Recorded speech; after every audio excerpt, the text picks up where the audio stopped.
नमस्कार दोस्तों, स्वागत है आपका स्टडी फॉर सिविल सर्विसेज में। जैसे स्टडी फॉर सिविल सर्विसेज के छात्र हैं तो ये वाला टेलीग्राम जरूर ज्वाइन करके रखिए। यूट्यूब चैनल में हमारे साथ है तो भी ये वाला टेलीग्राम ज्वाइन करना बहुत ज्यादा जरूरी है। सारे नोटिफिकेशन, सारे अपडेट, सारे मोस्ट इंपोर्टेंट पिक्स, सारा रिवीजन सब कुछ यहाँ पे बताया जाता है। हेलो दोस्तों, आप सारे व्यूअर्स का बहुत बहुत स्वागत है एक बार फिर से मई 2021 मंथ के सारे important relevant current affairs facts को इस वीडियो में हम लोग कवर करेंगे, जो आपके इन एग्जाम्स के लिए यूजफुल हो सकते हैं। प्रीलिम्स के लिए कोई भी इंपॉर्टेंट फैक्ट यदि मई 2021 मंथ से पूछा जाता है तो आप उसको अटेम्प्ट कर सकेंगे अपने पेपर में। ये स्टडी फॉर सिविल सर्विसेज का दावा भी है और वादा भी। हमारे पेड कोर्सेज के बारे में आप जानकारी प्राप्त कर सकते हैं इन दो गिवन नंबर्स पर और तीसरे व्हाट्सएप नंबर पर। और आगे बढ़ते हैं हम लोग डायरेक्टली अब सेक्शन वाइज न्यूज़ डिस्कस करना शुरू करते हैं। सबसे पहले स्पुतनिक वी वैक्सीन जो है अब इंडिया में बनेगी। स्पुतनिक वी वैक्सीन कौन बनाएगा, इसका नाम पूछा जा सकता है। दवा company Shilpa biologicals private limited जो है कर्नाटक की, वो स्पुतनिक वी वैक्सीन जो है बनाएगी। ठीक है, डॉक्टर रेड्डी लेबोरेटरीज के सहयोग से ये बनाएंगे। 3 वर्ष का ये बाइंडिंग एग्रीमेंट है, जिसके तहत स्पुतनिक वैक्सीन जो कि रशिया की है, हमारी नहीं है। रशिया ने पहले हमको दिया, फिर हमने जो है इसका फॉर्मूला समझ लिया और अब हम यहाँ पर उसको डेवलप कर सकेंगे।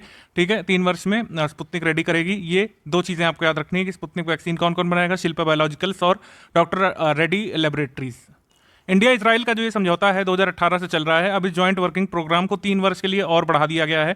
ये किस क्षेत्र में है, कृषि के क्षेत्र में है जॉइंट वर्क प्रोग्राम। इसमें भारतीय किसानों को इजराइल खेत और जल प्रौद्योगिकियों के बारे में जो है जागरूक करता है। और इसके तहत 8 राज्यों में 13 उत्कृष्टता केंद्र और इन 13 उत्कृष्टता केंद्रों में 75 विलेजेस ऑफ एक्सीलेंस स्थापित किए जाने हैं। ठीक है, अच्छा, आपको एक अपडेट देनी थी। जो लोग हमारे क्विज ग्रुप से जुड़ते हैं, जो लोग हमारा पेड ग्रुप फुल वाला ज्वाइन करते हैं यूपीपीसीएस वाला, उनको डेली क्विज में हम डेली करंट अफेयर्स के क्वेश्चन अब डेली ही करवा रहे हैं। ठीक है, जिससे आप डेली भी तैयार करें। जब मंथली पीडीएफ मिल जाएगी तो आपका रिवीजन बहुत अच्छे से हो जाया करेगा। जैसे हमने आपको न्यूज सेक्शन वाइज न्यूज़ बताई, अभी आगे एमसीक्यू भी होगा इस पर, लेकिन एमसीक्यू ये उस दिन करा दिया जाता है पेड ग्रुप मेंबर्स को। जैसे इससे क्या पूछा जा सकता है अब आपको इसमें पता चल रहा होगा। मई 2018 में इंडो इजराइल कृषि प्रोजेक्ट के तहत कितने गाँवों में Indo Israel villages of excellence की स्थापना की जाएगी, तो इसका आंसर जो है 75 होगा। तो इस न्यूज़ से इस तरह का एमसीक्यू बनेगा, ये आपको क्लैरिटी यहाँ से मिल चुकी होगी। उसके बाद फेसबुक ने साझेदारी की है इंडियन गवर्नमेंट के साथ। किस लिए, वही कोविन के लिए। जैसे वैक्सीन फाइंडर टूल है, फेसबुक ने लॉन्च किया। जो लोग चलाते हैं शायद उनको पता भी होगा। I am not on Facebook. तो 17 भाषाओं में उपलब्ध है। तो आसपास कहाँ पर जो है टीका मिल सकता है, वहाँ पर लोग जो है लोकेट कर सकते हैं। कुल मिलाकर वैक्सीन फाइंड कर सकते हैं फेसबुक से। इसमें पूछ सकते हैं कि इंडियन गवर्नमेंट के साथ वैक्सीन फाइंडर टूल के लिए किसने साझेदारी की थी। उसमें माइक्रोसॉफ्ट ऑप्शन में होगा, फेसबुक होगा, व्हाट्सएप होगा, तो आप फेसबुक लगाएंगे। बस इतना आपको याद रखना है इसमें। उसके बाद ये थोड़ा सा चर्चा में आया था मामला बद्रीनाथ धाम के लिए समझौता है। एक्चुअली सीएसआर के तहत Indian oil, BPCL, HPCL, ONGC और गेल जितनी भी कंपनियां हैं, इन लोगों ने कहा था कि सब मिलकर जो है 99.60 करोड़ रुपए का फंड यहाँ पर योगदान करेंगे, जिससे एक वर्ल्ड क्लास कह सकते हैं हम लोग रिलीजियस टूरिज्म का एक हब के रूप में हम लोग बनाएंगे बद्रीनाथ को। और इस चीज़ को काफ़ी क्रिटिसाइज़ किया गया कि जहाँ पर हर कोई कोविड के लिए या फिर वैक्सीन के लिए या फिर कह सकते हैं कोविड रिलीफ सिस्टम्स के लिए दान कर रहा है, ये कंपनियां जो है इसलिए सीएसआर दान करेंगी। तो ये काफ़ी चीज़ें चर्चा में आई थी, इस वजह से इसको मैंने लिया है। उसके बाद ट्राइफेड नीति आयोग के बीच साझेदारी की गई थी। ट्राइफेड नीति आयोग ने किसके लिए साझेदारी की थी? कुल मिलाकर ट्राइफेड के वन धन विकास केंद्रों में सहयोग के लिए। वन धन विकास केंद्र जो चलते हैं ट्राइफेड के, उसमें लगातार जनजातीय लोगों को सपोर्ट दिया जाता है, जिससे वो अपनी लाइवलीहुड को इम्प्रूव कर सकें। तो ये जो है इन राज्यों में चल रहा है जहाँ पर ज़्यादा ऑब्वियसली जहाँ पर शेड्यूल ट्राइब पॉपुलेशन ज़्यादा होगी, वहीं पर ज़्यादा वन धन विकास केंद्र होंगे। तो ये है कुल मिलाकर के। इस महीने काफ़ी सारे इंपॉर्टेंट अपॉइंटमेंट्स हैं। जैसे सबसे पहला मंथ एंड में ये काफ़ी न्यूज़ में आया था कि लॉरेस डेस्कॉर्स करके एक विमेन है। ये कौन बन गई हैं? ये बन गई हैं दुनिया के सबसे पुराने संग्रहालय, जिसको लॉवर म्यूजियम बोला जाता है, उसकी बॉस, अध्यक्ष, प्रेसिडेंट, कुछ भी बोल सकते हैं। तो फ्रांस में ये लॉवर संग्रहालय है। ये चर्चा में आया, तो पूछ सकते हैं हमसे डायरेक्टली कि लॉवर संग्रहालय कहाँ पर है, जो अभी चर्चा में था, तो फ्रांस में। ठीक है, 228 साल के इसके इतिहास में पहली बार किसी विमेन को इसमें हेड बनाया गया है। उसके बाद रमेश पवार, ये सीनियर जो हमारी महिला क्रिकेट टीम है उसके कोच बन गए हैं। उसके बाद भारतीय अमेरिकी नीरा टंडन, ये अमेरिकी राष्ट्रपति जो बाइडेन की वरिष्ठ सलाहकार बन गई हैं। बाइडेन ने बहुत सारे इंडो अमेरिकन को इस साल अपॉइंट किया है, उनको एक बार देखिएगा, कोई ना कोई तो पूछा जा सकता है। ठीक है, एंडी जॉसी अब अमेजॉन के सीईओ होंगे और ये किसको रिप्लेस करेंगे? जेफ बेजोस को। और 5 जुलाई को जेफ बेजोस नहीं रहेंगे, अब ये रहेंगे एंडी जोशी। वैसे तो प्राइवेट कंपनीज का नहीं पूछते, लेकिन अमेजन काफ़ी न्यूज़ में रहता है, जेफ बेजोस काफ़ी न्यूज़ में रहते हैं, कई सारे इंडेक्स में दुनिया के सबसे अमीर व्यक्ति बताए गए हैं, इस वजह से मैंने इसको लिया है। और ब्रिटिश राजनयिक मार्टिन ग्रिफिथ्स, ये जो है ये महिला है बेसिकली, इनका नाम थोड़ा पुरुष वाला है। ये जो है 5 साल के लिए संयुक्त राष्ट्र कार्यालय में मानवीय मामलों के समन्वय की प्रमुख बन गई हैं। ठीक है, इसको बोलेंगे ह्यूमैनिटेरियन अफेयर्स या फिर head of the coordination of humanitarian affairs in United Nations office, 5 साल के लिए। टीवी सोमनाथन बन गए हैं हमारे नए फाइनेंस सेक्रेटरी। इन्होंने किसको रिप्लेस किया है? श्री अजय भूषण पांडे को।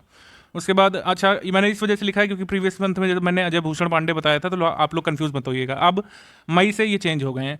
आरबीआई के कार्यकारी निदेशक टी रविशंकर जो हैं ये अब बन गए हैं चौथे डिप्टी गवर्नर। चौथे डिप्टी गवर्नर बीपी कानून को गए, अब ये आ गए उनकी जगह पर टी रविशंकर। वैसे डेप्यूटीज पूछते नहीं ज़्यादा, लेकिन न्यू अपॉइंटमेंट को पूछ सकता है। 4 होते हैं डिप्टी गवर्नर आरबीआई में। न्यायमूर्ति प्रफुल्ल चंद्र पंत ये बन गए हैं राष्ट्रीय मानवाधिकार आयोग के कार्यकारी अध्यक्ष। ठीक है, एक्टिंग चेयरपर्सन जब तक पूर्ण रूपेण नहीं नियुक्त हो जाते तब तक एनएचआरसी के चेयरपर्सन पूछ ले तो आप उसमें निशान लगाएंगे प्रफुल्ल चंद्र पंत का। उसके बाद एन रंगस्वामी जो है बन गए हैं chief minister union territory of Puducherry के। इनको शपथ दिलाई है तमिलसाई सौंदरराजन जो वहाँ के राज्यपाल हैं। अच्छा, इसमें हमसे क्वेश्चन पूछते रहे हैं जीएस में कि कौन शपथ दिलाता है किसी यूटी के कह सकते हैं चीफ मिनिस्टर को, तो उसका आंसर क्या होता है? प्रेसिडेंट लगाएंगे कि गवर्नर लगाएंगे? क्या है एक्चुअली टोटल एक्सप्लेनेशन कोई बता सकता है कमेंट में? प्रेसिडेंट और गवर्नर, हु अपॉइंट्स और हु एडमिनिस्टर्स ओथ? प्रेसिडेंट और गवर्नर किसी भी संघ राज्य क्षेत्र के मुख्यमंत्री को अपॉइंटमेंट और एडमिनिस्ट्रेशन ऑफ ओथ कौन करता है? इन दोनों में से आप कमेंट करके बताएंगे। कई सारे जीएस के मैं प्रश्न पूछूंगा, हालांकि पिंड में उसका आंसर मिल जाएगा आपको। भारतीय मूल के विशेषज्ञ शंकर घोष, अभी कोलंबिया यूनिवर्सिटी ने करीब 120 लोगों की अभी एक पूरी लिस्ट बनाई है। उसमें उन्होंने जो है राष्ट्रीय विज्ञान अकादमी जो वहाँ की है उसमें 120 लोगों की लिस्ट में इनको शामिल किया है। भारतीय मूल के व्यक्ति हैं जो इसमें शामिल हुए हैं, इस वजह से इनका नाम एक बार देख लीजिएगा। और ज़्यादा कोई इंपॉर्टेंट डिटेल्स नहीं है। वनिता गुप्ता अमेरिका में सहयोगी अटॉर्नी जनरल के पद पर नियुक्त की गई हैं। तो कभी किसी बड़े पद पर नियुक्त किया जाता है किसी भारतीय मूल के व्यक्ति को तो जरूरी होता है हमारे लिए ध्यान रखना। ये पहली नॉन वाइट वुमेन है जो इस पद तक पहुंची है, सहयोगी अटॉर्नी जनरल ऑफ अमेरिका के पद पर। रमन मीनाक्षी सुंदरम ये पुरुष हैं, ये बन गए हैं भारतीय चावल अनुसंधान संस्थान के निदेशक। ये Indian institute of rice research जो है ये कहाँ पे है? ये हैदराबाद में है। इसके बन गए हैं ये निदेशक, डायरेक्टर। उसके बाद मिसेस जगजीत पावड़िया ये अंतर्राष्ट्रीय नारकोटिक्स नियंत्रण बोर्ड की अध्यक्ष बन गई हैं, जिसका हेडक्वार्टर जो है वियना ऑस्ट्रिया में है। ठीक है, अंतर्राष्ट्रीय नारकोटिक्स नियंत्रण बोर्ड की अध्यक्षा कह सकते हैं हम लोग। पहली भारतीय और इस पद को संभालने वाली दूसरी महिला, तो इनका पद इंपॉर्टेंट है। उसके बाद उज्ज्वल सिंघानिया ये फिक्की लेडीज ऑर्गेनाइजेशन की 38वीं राष्ट्रीय अध्यक्ष बन गई हैं। उसके बाद जोस जे कट्टूर ये बन गए आरबीआई के कार्यकारी निदेशक। ठीक है, executive director of RBI Jose J Kattoor. Padma Kumar M Nair ये सीईओ बन गए हैं जो proposed national asset reconstruction company limited है उसके बाद जो है international council for advertising self regulation की कार्यकारी समिति में इनको शामिल किया गया है महासचिव मनीषा कपूर को। सीबीआई के हमारे नए डायरेक्टर आ चुके हैं। सीबीआई के नए डायरेक्टर हैं आईपीएस ऑफिसर श्री सुबोध जायसवाल। काफ़ी इंपॉर्टेंट पूछे जाने की संभावना। नरेंद्र बत्रा ये एफआईएच के अध्यक्ष एक बार फिर से बन गए हैं, लगातार बने हुए 2 साल से। आप इनको ये तो आपको मतलब पता ही होगा, अब 2 साल और कोई दिक्कत नहीं है। अजंता नियोगी असम राज्य की पहली महिला वित्त मंत्री बन गई हैं हिमंता बिस्वा शर्मा की नई सरकार में। गोलाघाट विधानसभा क्षेत्र से चुनी गई हैं और इनको वित्त मंत्रालय का पद दिया गया। राज्य में जो वित्त विभाग दिया गया है उसके तहत ये पहली महिला वित्त मंत्री बन गई हैं असम की। हिमंता बिस्वा शर्मा असम के चीफ मिनिस्टर इस मंथ जो बने हैं। बैडमिंटन वर्ल्ड फेडरेशन परिषद के नए सदस्य भी बन गए हैं।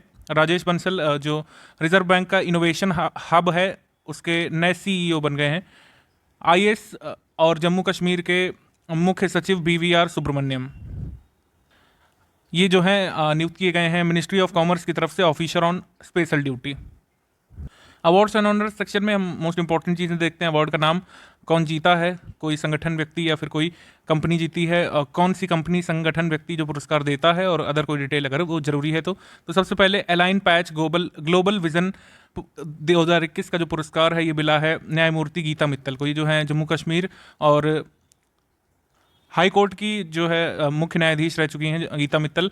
ये पुरस्कार जो इंटरनेशनल एसोसिएशन ऑफ वुमेन जजेस के द्वारा दिया जाता है। इंटरनेशनल एसोसिएशन ऑफ वुमेन जजेस के द्वारा ये पुरस्कार दिया जाता है। अलाइन पैच ग्लोबल विजन पुरस्कार गीता मित्तल को। अच्छा, ये पुरस्कार इन्हें और ये मार्गरीटा लूना रेमोस जो है मैक्सिको की कोई जज है उन्हें मिला है। इनका नाम याद रखना कोई बहुत ज़रूरी नहीं है, आप गीता मित्तल का नाम जरूर याद रखिएगा। उसके बाद वाइल्ड इनोवेटर अवार्ड मिला है वर्ल्ड एलिमेंट्स फाउंडेशन के द्वारा, बेसिकली कृति के कारंत को। कृति के करंत कौन है? चीफ कंजर्वेशन साइंटिस्ट है centre for wild life studies Bengaluru में जो है, और साथ ही साथ ये पुरस्कार पाने वाली पहली इंडियन और पहली एशियाई महिला दोनों ही बन गई हैं। ठीक है, कृति के करंत वाइल्ड इनोवेटर अवार्ड 2021। ई पंचायत पुरस्कार अनाउंस हुए थे, उसमें उत्तर प्रदेश को पहला स्थान मिला था, सभी ने देख लिया होगा। यूपी करंट में भी इसको करवा देंगे, ये याद रखिएगा। अच्छा, ये जो चीज़ें हैं मैंने नोटिस किया है कि ये जल्दी नहीं पूछते हैं। जैसे उत्तर प्रदेश में कोई पुरस्कार मिला, अगले मंथ अगर एग्जाम है तो नहीं पूछेंगे, अगर 6 मंथ बाद एग्जाम है तो पूछते हैं, जिससे आप तब तक भूल चुके होंगे, लेकिन आप भूलिएगा मत, ठीक है। अदर जो स्टेट्स हैं आप देख लीजिए, इसमें असम छत्तीसगढ़ दूसरे स्थान पर है, ओडिशा और तमिलनाडु संयुक्त रूप से तीसरे स्थान पर है। ऑर्डर ऑफ राइजिंग सन जो है ये मिला है जापानी शिक्षिका, मतलब ये जापानी लैंग्वेजेस पढ़ाती हैं श्यामला गणेश, भारत में जापानी लैंग्वेज पढ़ाती हैं, जैसे लोग इंग्लिश पढ़ाते हैं, फ्रेंच पढ़ाते हैं, ये जापानीज पढ़ाती हैं। और ये जो है इकेबेना के ओहरा स्कूल में कार्यरत हैं। ये इतनी डिटेल जरूरी नहीं है, बस ये ध्यान रखिए कि जापानी सरकार का ये पुरस्कार है, हर साल दिया जाता है। ऑर्डर ऑफ राइजिंग सन महत्वपूर्ण पुरस्कार है और ये मिला है जापानी शिक्षिका को। ऑब्वियसली ये जापानीज पढ़ाती हैं लैंग्वेज, तो जापानी को प्रमोट करने के लिए सरकार ने इन्हें चुना है।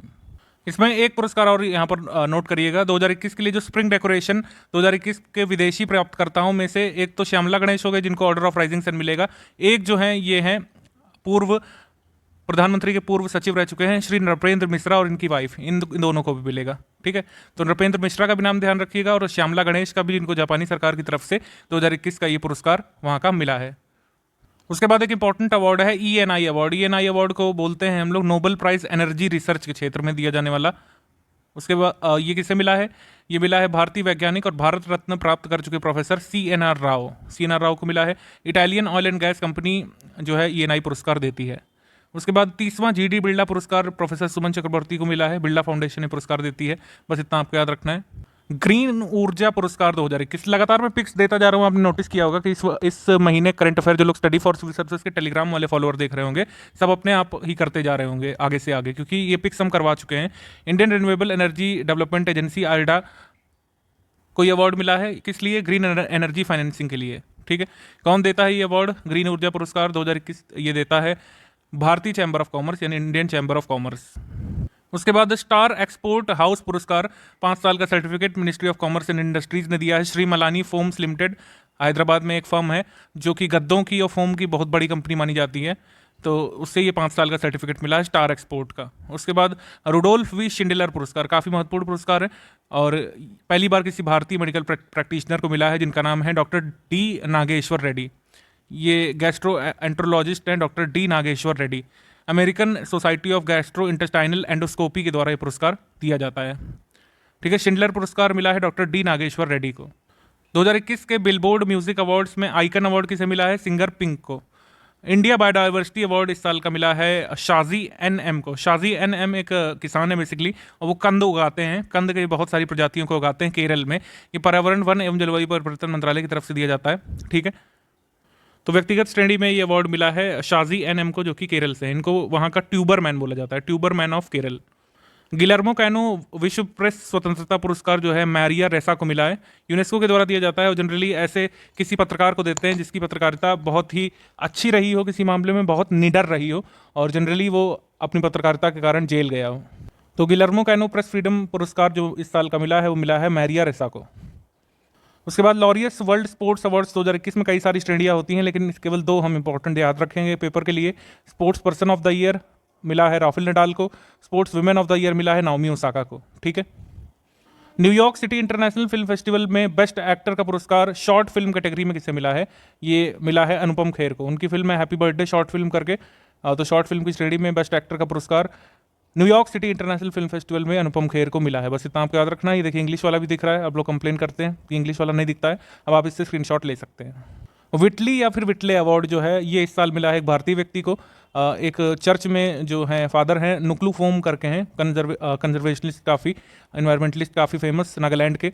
और यूके में जो फंड फॉर नेचर फाउंडेशन है, विटली फंड फॉर नेचर फाउंडेशन इसको बोलते हैं, यूनाइटेड किंगडम में ये अवार्ड देती है और इसको ग्रीन ऑस्कर कहा जाता है विटले अवार्ड को। तो विटले अवार्ड 2021 मिला है नागालैंड के नुकलू फोम नामक एक पादरी को। शेख जायद बुक पुरस्कार, जिसको नोबेल पुरस्कार लिटरेचर में बोला जाता है, जो कि अरब वर्ल्ड में दिया जाता है, अरब क्षेत्र में दिया जाने वाला नोबेल पुरस्कार इसको मानते हैं लिटरेचर का। ये मिला है ताहिरा कुतुबुद्दीन को। ताहिरा कुतुबुद्दीन का जन्म हुआ था भारत में, तो भारतीय मूल की मानी जाएंगी ये, फिलहाल नागरिकता भारत की नहीं ले रखी इन्होंने। तो ताहिरा कुतुबुद्दीन का नाम याद रखिएगा, ठीक है। 15वां शेख जायद बुक पुरस्कार 2021 इनको मिला है, और बल्कि इनकी जो बुक है वो भी मुंबई पर ही आधारित है जिसको ये पुरस्कार मिला है। अगर हमसे पूछ ले उनकी किस बुक के लिए ताहिरा को ये पुरस्कार मिला है, शेख जायद पुरस्कार 2021, तो बुक का नाम है Arabic oration art and function. Arabic oration art and function. एक नया पुरस्कार जो है नेशनल बास्केटबॉल एसोसिएशन एनबीए ने सृजित किया है, अगले साल से दिया जाएगा, इस साल से नहीं। अब्दुल जब्बार के नाम पर इन्होंने रखा है। ये उन खिलाड़ियों को मिलेगा जो सामाजिक न्याय के लिए काम करते हैं। करीम अब्दुल जब्बार सामाजिक न्याय चैंपियन पुरस्कार इसको बोला जाएगा। ये अगले वर्ष से वितरित किया जाएगा एनबीए के द्वारा। तो इसमें बस हमसे यही पूछ सकते हैं कि अब्दुल जब्बार पुरस्कार जो है अगले वर्ष से कौन देगा, तो उसका आंसर हो जाएगा नेशनल बास्केटबॉल एसोसिएशन। विश्व खाद्य पुरस्कार काफ़ी इंपॉर्टेंट है। विश्व खाद्य पुरस्कार वर्ल्ड फूड फाउंडेशन के द्वारा दिया जाता है। इस साल भारतीय मूल की एक व्यक्ति को मिला है। हालांकि भारत में वो खाली जन्मी थी, वो रही हैं ट्रिनिडाद टोबैगो में और फाइनली उन्होंने डेनमार्क की सिटीजनशिप ले रखी है। खाली उनका नाम भारतीय है। उनका नाम क्या है? उनका नाम है डॉक्टर शकुंतला खड़क सिंह थिलसेट। ठीक है, डॉक्टर शकुंतला खड़क सिंह थिलसेट। और खाद्य और कृषि के लिए दिया जाने वाला एक नोबेल पुरस्कार टाइप का माना जाता है। पिछली बार यूपीपीसीएस ने पूछा भी था, अगर आपको याद हो, जब नांदी फाउंडेशन को पुरस्कार मिला था। तो समुद्री भोजन और खाद्य प्रणालियों के लिए एक समग्र और पोषण के प्रति संवेदनशील दृष्टिकोण विकसित करने के लिए इन्हें पुरस्कार मिला है। ठीक है, डॉक्टर शकुंतला खड़क सिंह थिलसेट। आगे मूव करते हैं हम लोग। ये 69वीं मिस यूनिवर्स प्रतियोगिता 2020 कही जाएगी। इसमें कंफ्यूज मत होइएगा। 2020 की प्रतियोगिता हो नहीं पाई थी कोरोना वायरस की वजह से। इस साल कायदे से तो 70वीं होनी चाहिए, लेकिन कोविड की वजह से ये 69वीं जो है हुई है 2021 में। तो 69वीं में मिस यूनिवर्स कौन बनी है, डायरेक्टली आपको याद रखना है, एंड्रिया मेजा, जो कि मैक्सिको से हैं। भारत का प्रतिनिधित्व कर रही थी यहाँ की मिस इंडिया एडलिन कैस्टेलिनो। ठीक है, भारतीय मूल की हैं, कुवैत में रहती हैं। तो ये 4th पर आई हैं, बस इतना आपको याद रखना है। ये दोनों आप स्किप भी कर सकते हैं, कोई ज़्यादा जरूरी फैक्ट नहीं है। फर्स्ट यानी कि मिस यूनिवर्स 2020 कौन बनी है, तो इसका आंसर होगा एंड्रिया मेजा।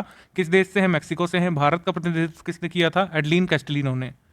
उसके बाद इंटरनेशनल इन्वेंसिबल गोल्ड मेडल ये अनाउंस किया गया है, महर्षि फाउंडेशन के द्वारा दिया जाता है। इस साल हमारे शिक्षा मंत्री जी को मिलेगा, डॉक्टर रमेश पोखरियाल निशंक को। बस इतना आपको याद रखना है। मनोज दास अंतर्राष्ट्रीय साहित्यिक पुरस्कार, ये नया पुरस्कार ओडिशा जो है 2022 से दिया करेगा। बस आपको इतना याद रखना है कि मनोज दास साहित्यिक पुरस्कार किस स्टेट गवर्नमेंट का है? ओडिशा का। इंग्लिश मीडियम वाले ये वाला पार्ट आप नोट कर सकते हैं। आगे बढ़ते हैं हम लोग। प्रिंसेस ऑफ ऑस्टोरियस अवार्ड ये मिला है इस साल अमर्त्य सेन को। ये जो है सामाजिक विज्ञान की श्रेणी में दिया जाने वाला पुरस्कार है। स्पेन देता है इसको, स्पेन। तो मिला है अमर्त्य सेन को। प्रिंसेस ऑफ ऑस्टोरियस अवार्ड इसको बोलते हैं। FIH का प्रेसिडेंट अवार्ड इस साल मिला है वी कार्तिकेयन पांडियन को। इंटरनेशनल हॉकी फेडरेशन के द्वारा ये दिया जाता है। उसके बाद 1 मिलियन यूरो मिलेनियम टेक्नोलॉजी पुरस्कार ये कैम्ब्रिज यूनिवर्सिटी के प्रोफेसर शंकर बाल सुब्रमण्यम और डेविड क्लेनरमैन को मिला है। शंकर बाल सुब्रमण्यम और डेविड क्लेनरमैन, ये फिनलैंड की सरकार देती है। तो DNA अनुक्रमण तकनीक विकसित करने के लिए ये पुरस्कार मिला है इनको। वैसे तो हम इसको इंक्लूड ना करते, लेकिन यहाँ पर भारतीय व्यक्ति का नाम जुड़ा हुआ है, भारतीय मूल के व्यक्ति का, इस वजह से आप इसको एक बार देख लीजिएगा। उसके बाद 10वां वार्षिक वर्ल्ड कोरियोग्राफी अवार्ड 2020 ये मिला है सुरेश मुकुंद को, भारतीय कोरियोग्राफर सुरेश मुकुंद को। और इस सम्मान को प्राप्त करने वाले पहले भारतीय बन गए हैं। तो बस 2 एंट्री आपको यहाँ पर याद रखनी, सुरेश मुकुंद, और पुरस्कार का नाम क्या है? वर्ल्ड कोरियोग्राफी पुरस्कार 2021। टेम्पल्टन पुरस्कार ये जो है दिया जाता है टेम्पल्टन फाउंडेशन के द्वारा एनवायरनमेंट कंजर्वेशन के क्षेत्र में। तो कंजर्वेशनिस्ट जो हैं जेन गुडाइल, इन्हें मिला है इस साल। उसके बाद 2021 Asia Pacific Stevie awards gold award ये मिला है स्पाइस हेल्थ नाम की कंपनी को। और सबसे मूल्यवान चिकित्सा नवाचार की श्रेणी में इन्होंने पुरस्कार जीता है, most valuable medical innovation category में। उसके बाद एटीएन ग्लिच पुरस्कार जो है 47वां, ये हॉकी इंडिया को मिला है। ये दिया जाता है FIH के द्वारा। ठीक है, FIH जो हॉकी फेडरेशन है उसके द्वारा एटीएन ग्लिच पुरस्कार दिया जाता है, हॉकी इंडिया को ही मिला है। कुछ अन्य पुरस्कार हैं जो ज़्यादा इंपॉर्टेंट नहीं है, इंपॉर्टेंट बस ये सुल्तान अजलान शाह वाला एक बार देख लीजिएगा। अजलान शाह पुरस्कार ये मिला है न्यूजीलैंड के शेरन विलियमसन को। और बाकी थियो इकेमा पुरस्कार है पॉलिश हॉकी संघ को मिला है। उज्बेकिस्तान हॉकी फेडरेशन को पुरस्कार मिला है पेब्लो नेगर पुरस्कार। अगस्ट लॉर्थवर्स मेमोरियल ट्रॉफी मिली है इवोना मैकर को। इतना काफ़ी है। इस महीने काफ़ी सारी बुक्स लिखी गई हैं, जैसे life in the clock tower valley ये लिखी है शकूर रॉथर ने। उसके बाद Akhtari the life and music of Begum Akhtar ये लिखा है यतीन्द्र मिश्रा और मनीषा तनेजा ने। नेहरू तिब्बत और चीन ये लिखा है अवतार सिंह भसीन ने। Bringing government and people closer ये लिखा है डॉक्टर M रामचंद्रन ने। नीना गुप्ता जो एक्ट्रेस हैं उनकी आत्मकथा आई है, जिन्होंने बधाई हो में काम किया था, उनकी ऑटोबायोग्राफी है, इसका नाम है सच कहूँ तो। उसके बाद the automobile and Indian love affair ये लिखा है गौतम सेन ने। इंडिया एंड एशियन ये लिखा है शिव शंकर मेनन ने। India and Asian Shiv Shankar Menon ने। जियो पॉलिटिक्स पास्ट प्रेजेंट ये लिखा है शिवशंकर। अच्छा, ये पूरी किताब का नाम है इनका, sorry, India and Asian geopolitics past and present, ये लिखा है शिवशंकर मेनन ने। ये जाने जाते हैं ये जियोपॉलिटिक्स पर किताब लिखने के लिए। वेयर अबाउट्स नाम की नावल लिखी है झुम्पा लाहिड़ी ने। एलिफेंट इन द वॉम्ब ये लिखी है कल्की कोचलिन ने, ये अभिनेत्री हैं, पूर्व पत्नी है अनुराग कश्यप की। उसके बाद इंडिया ऑन माई माइंड ये लिखा है उदय बालकृष्णन ने। The war that made R&AW ये लिखा है अनुषा नंद कुमार और संदीप साकेत ने। Sikkim a history of intrigue and alliance ये लिखा है प्रीत मोहन सिंह मलिक ने। सदगुरु जग्गी वासुदेव कई किताबें लिखते रहते हैं, उनमें से अगली आई है Karma a yogi's guide to crafting your destiny. उसके बाद बच्चों की पुस्तक आई है द बेंच, मेघन मार्कल ने लिखी है जो कि प्रिंस हैरी की पत्नी है। उसके बाद मी एंड मा लिखी है दिव्या दत्ता नाम की एक्ट्रेस ने। किताब 7 lessons from Everest expedition learning from life and business ये लिखी है आदित्य गुप्ता नामक जो माउंटेनियर है उन्होंने। उसके बाद underground Asia revolutionaries and the assault on empire ये लिखी है टिम हार्पर ने। महत्वपूर्ण दिवस में सिर्फ महत्वपूर्ण ही याद रखेंगे, जैसे कि आयुष्मान भारत दिवस इंपॉर्टेंट है, 30 अप्रैल को होता है। इस बार इसकी थीम थी सामाजिक आर्थिक जाति जनगणना डेटाबेस के आधार पर दूर दराज के क्षेत्रों में सस्ती चिकित्सा सुविधाओं को बढ़ावा देना। उसके बाद अंतर्राष्ट्रीय श्रम दिवस जिसको मई दिवस बोलते हैं 1 मई को होता है। ये है विश्व प्रेस स्वतंत्रता दिवस, ये 3 मई को होता है, जिस दिन गिलर्मो कैनो प्रेस फ्रीडम पुरस्कार भी अनाउंस किया जाता है। Information as a public good ये इस बार इसकी थीम थी। हमारे यहाँ पर प्रौद्योगिकी दिवस मनाया जाता है 11 मई को, ठीक है। उसके बाद छठा संयुक्त राष्ट्र वैश्विक सड़क सुरक्षा सप्ताह मनाया गया था 17 से 23 मई को। अच्छा, कौन सा ऐसा डिक्लेरेशन है जो सड़क सुरक्षा से संबंधित है, ये आपसे पूछ सकते हैं। ये है ब्राजीलिया डिक्लेरेशन। ब्राजीलिया डिक्लेरेशन जो है ये कब आया था, ये आप हमको कमेंट करके बताइए, ईयर। उसके बाद international day for biological diversity ये आपको याद रखना चाहिए, पूछ सकते हैं एनवायरनमेंट में, 22 मई है, ठीक है। राष्ट्रमंडल दिवस है आपका 24 मई, और राष्ट्रमंडल दिवस ये भारत में भी 24 मई को होता है। उसके बाद ये है अंतर्राष्ट्रीय गुमशुदा बाल बच्चों का दिवस, ये 25 मई को। एवरेस्ट दिवस होता है 29 मई को। डिफेंस में कुछ इंपॉर्टेंट न्यूज़ हैं, जैसे पहली महिला उड़ान परीक्षण इंजीनियर ये बन गई हैं आश्रिता वी ओलेटी। यहाँ पर मैंने बहुत ध्यान से पहली महिला उड़ान परीक्षण इंजीनियर को हाईलाइट किया है, क्योंकि पहली महिला उड़ान इंजीनियर बन चुकी हैं एक। आप एक बात बहुत ध्यान से समझिएगा कि पहली विमेन फ्लाइट इंजीनियर जो बनी थी हिना जायसवाल, ये बिहार से बनी थी 2020 जनवरी में, ठीक है। उसके बाद इंडिया की first women flight test engineer जो है आश्रिता वी ओलिटी बनी है 2021 मई में। उसके बाद अंजलि सिंह जो है इंडिया की पहली विमेन डिफेंस अटैच्ड सिंह यानी कि रक्षा दूत जिन्हें किसी ओवरसीज मिशन पर भेजा गया था 2019 में, ठीक है, अंजलि सिंह। तो ये सब जो महीन अंतर है इन शब्दों के बीच, इनसे यूपीपीसीएस खेल सकता है, और इस तरह के क्वेश्चन यूपीपीसीएस बनाता रहा है जिसमें प्रेजेंट की चीज़ों को पास्ट की चीज़ों से, जीएस की चीज़ों से लिंक किया गया हो। लगातार ऐसी क्विज हम लोग करवाते रहते हैं, अगर आप हमारे पेड ग्रुप में होते तो ये सब फायदा आपको मिलता रहता है। तो यहाँ पर अंतर आप समझ गए, पहली महिला उड़ान परीक्षण इंजीनियर में अंतर है और पहली महिला उड़ान इंजीनियर में अंतर है। उड़ान इंजीनियर जो थी बिहार से थी अंजलि सिंह, 2020 बनी थी जैन मंथ में, ठीक है। उसके बाद एंटी कोविड दवा 2DG ये भारत की पहली इंडिजिनस एंटी कोविड ड्रग बताई जा रही थी, तो इसका नाम जरूरी है याद रखना। डीऑक्सी डी ग्लूकोस है, 2DG का मतलब जो है डीऑक्सी डी ग्लूकोस है। इसको बनाया किसने है? इसको बनाया है institute of nuclear medicine and allied sciences और डीआरडीओ की लैब ने डॉक्टर रेड्डी लेबोरेटरीज के साथ मिलकर के। तीनों का नाम आप याद रखिएगा, इसमें आप अंडरलाइन कर लीजिए, स्क्रीनशॉट ले लीजिए, नाम आपको तीनों का याद होना चाहिए और 2DG का मतलब पता होना चाहिए। भारत की पहली कह सकते हैं indigenously developed anti Covid drug के रूप में इसको कहा जा रहा है, और इसके आपातकालीन प्रयोग की मंजूरी भी दे दी है drug controller general of India ने।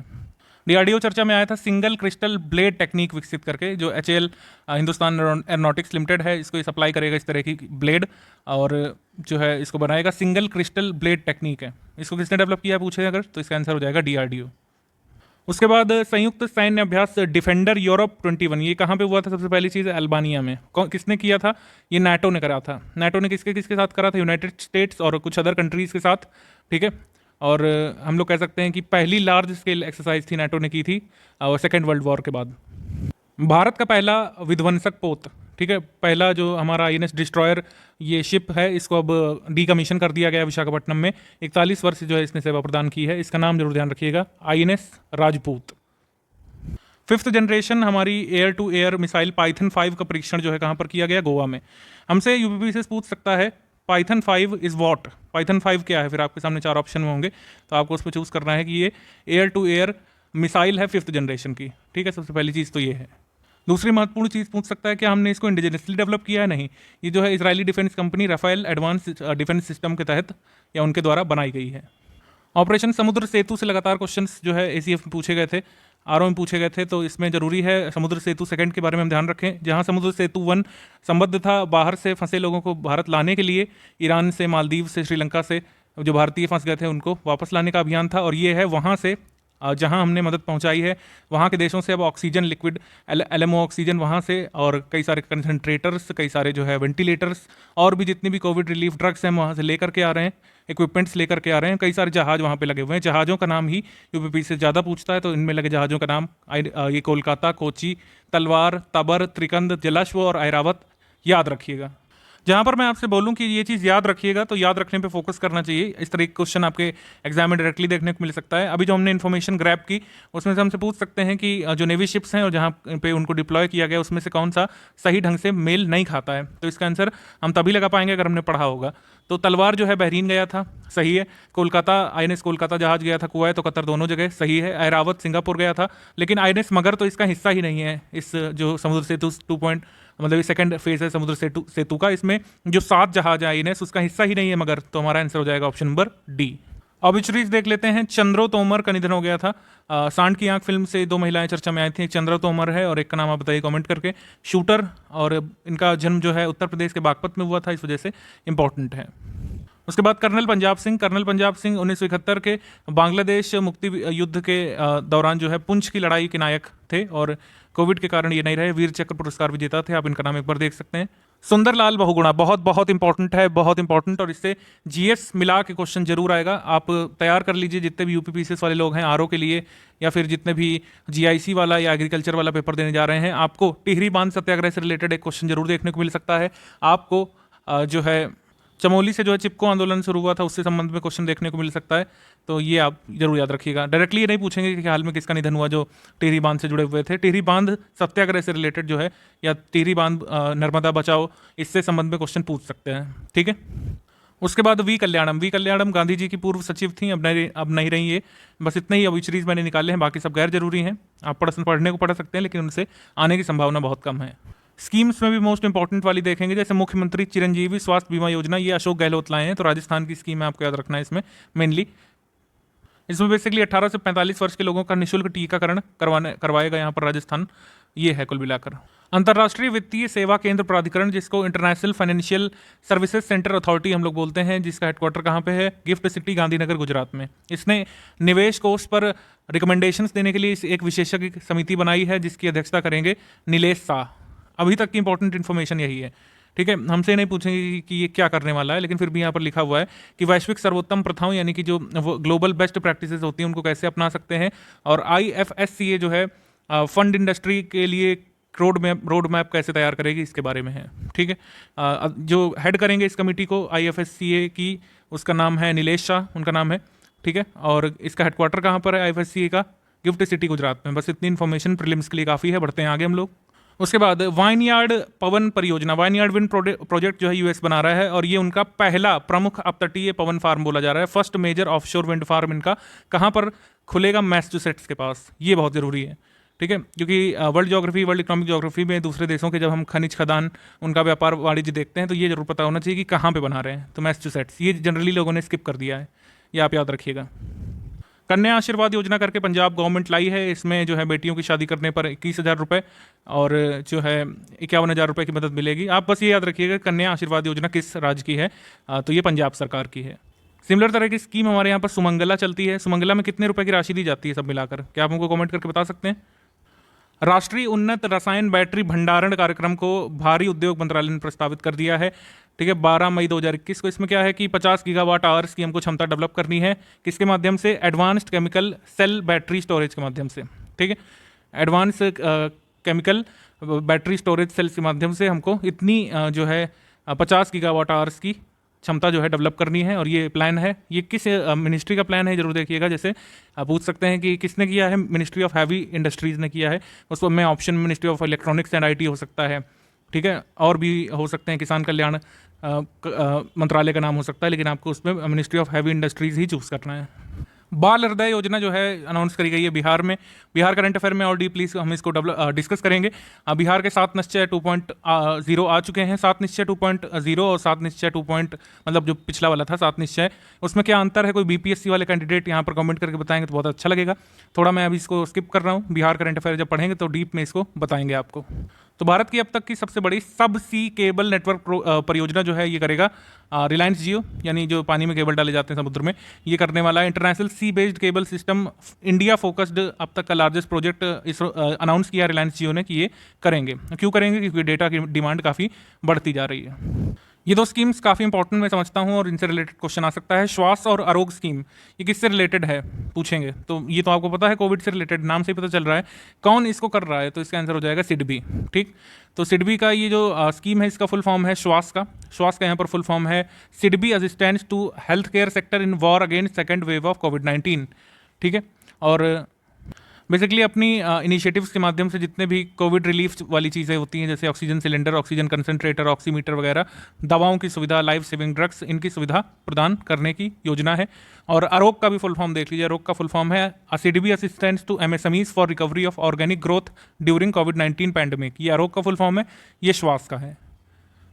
तो आप यहाँ पर इंग्लिश वर्जन वाले देख सकते हैं, जो हिंदी में बताया वो यहाँ पर इंग्लिश में भी लिखा हुआ है। स्पोर्ट्स इवेंट्स काफ़ी सारे हुए हैं, पता नहीं कैसे। हुंडई तीरंदाजी विश्व कप स्टेज 1, इसमें जो है ग्वाटेमाला सिटी में हुआ था। भारत ने इसमें 3 स्वर्ण 1 कांस्य जीता है। ये एक बार देख सकते हैं। दीपिका कुमारी ने स्वर्ण जीता है इसके लिए, ये आप देख सकते हैं। और अंकिता भगत और अतनु दास ने यहाँ पर ब्रॉन्ज जीते। बस इतना काफ़ी है। Mutua Madrid men single open title 2021। Mutua open Madrid men single में अलेक्जेंडर ज़्वेरेव ने किसको हराया था? मैटियो बेरेटनी को। तो अलेक्जेंडर ज़्वेरेव जो है यहाँ पर विनर हो गए और हराया किसको? मैटियो बेरेटनी को। अभी इसमें जो है आगे हम विमेन सिंगल वाला भी देखेंगे। दोनों मुकाबले मैड्रिड ओपन के कवर कर लेंगे। उसके बाद अंतर्राष्ट्रीय एलीट पुरुष और महिला इस्तांबुल बोस्फोरस मुक्केबाजी टूर्नामेंट हुआ था। इसमें भारत ने अगर इसमें कुछ किया है तो ही ध्यान रखेंगे। जैसे भारत के गौरव सोलंकी ने, जैसे इसमें भारत ने सिर्फ 2 कांस्य पदक जीते हैं। गौरव सोलंका ने पुरुष वर्ग में और जरीन निखत ने 1 कांस्य जीता है इसमें। बस इतना आपको याद रखना है। उसके बाद पुर्तगाल ग्रैंड प्री लेविस हैमिल्टन ने जीती है। बस इतना ध्यान रखना काफ़ी है। उसके बाद स्पेनिश ग्रैंड प्री किसने जीती है? लेविस हैमिल्टन ने ही जीती है। उसके बाद mix martial arts world champion, mix martial arts world champion Canada के लेकिन भारतीय मूल के अर्जुन सिंह भुल्लर ने जीता है। इस वजह से इसको देखना जरूरी है एक बार। तो मिक्स्ड मार्शल आर्ट की सिंगापुर की 1 चैंपियनशिप में अर्जुन सिंह भुल्लर ने बेंडन वेरा को हराकर खिताब जीता है। मिक्स्ड मार्शल आर्ट्स वही है जो सुल्तान फिल्म में दिखाया गया था, लगभग कुछ वैसा ही है मैं समझता हूँ। भारतीय मूल के पहले फाइटर और ये कनाडा के सिटीजन हैं, तो ये बन गए हैं। बस इतना आपको याद रखना है। बढ़ते हैं आगे हम लोग। ICC player of the month हर साल मतलब हर महीने अब आपको याद करना पड़ेगा। एक बार देख लिया करिए, क्रिकेट फैन नहीं भी हैं तो। इस महीने के यानी अप्रैल मंथ के हैं बाबर आजम। बस इतना आपको याद रखना है। और मेंस प्लेयर हैं, विमेंस प्लेयर का भी आता है, तो ये है एलिसा हीली। सबसे पहला जब से अनाउंस हुआ है ICC men's of player of the year का award, player of the month sorry, ये किसे मिला था? ऋषभ पंत को मिला था, याद रखिएगा, भारत से। विश्व स्नूकर चैंपियनशिप 2021 में मार्क सेल्बी ने जो है ये स्नूकर चैंपियनशिप जीत ली। बस इतना आपको याद रखना है। किसको हराया ये सब नहीं आएगा। मोनाको ग्रैंड प्री किसने जीती है? मैक्स वर्स्टैपेन ने। इंग्लिश प्रीमियर लीग 2021 ये मैनचेस्टर यूनाइटेड ने लीसेस्टर को हरा करके जीता। बस इतना काफ़ी है। बस मोस्ट इंपॉर्टेंट मैं बता रहा हूँ, सारा आपका कवर भी हो जाए, कोई अवार्ड छूटे भी नहीं, कोई स्पोर्ट्स इवेंट छूटे भी नहीं और ज़्यादा आपको रटना भी ना पड़े। एक बार फिर से अनाउंस किया गया कि फीफा अंडर 17 महिला विश्व कप भारत में ही होगा। अब देखते हैं हो भी पाता है कोविड की वजह से कि नहीं। ये जो है कब होगा? अगले साल होगा 22 में, 11 से 30 अक्टूबर के बीच 2022 में भारत में। ठीक है। उसके बाद एशिया विश्व कप जो होना था, मतलब जो एशिया कप होता है टूर्नामेंट क्रिकेट का, वो श्रीलंका में जून से होने वाला था। अनिश्चित काल के लिए इसको स्थगित कर दिया गया है। Big 12 outdoor track and field championship में भारतीय मूल के तेजस्विनी शंकर ने ये कैंसस स्टेट यूनिवर्सिटी का प्रतिनिधित्व करते हुए मैनहट्टन में ये big 12 outdoor track and field championship जीत ली थी।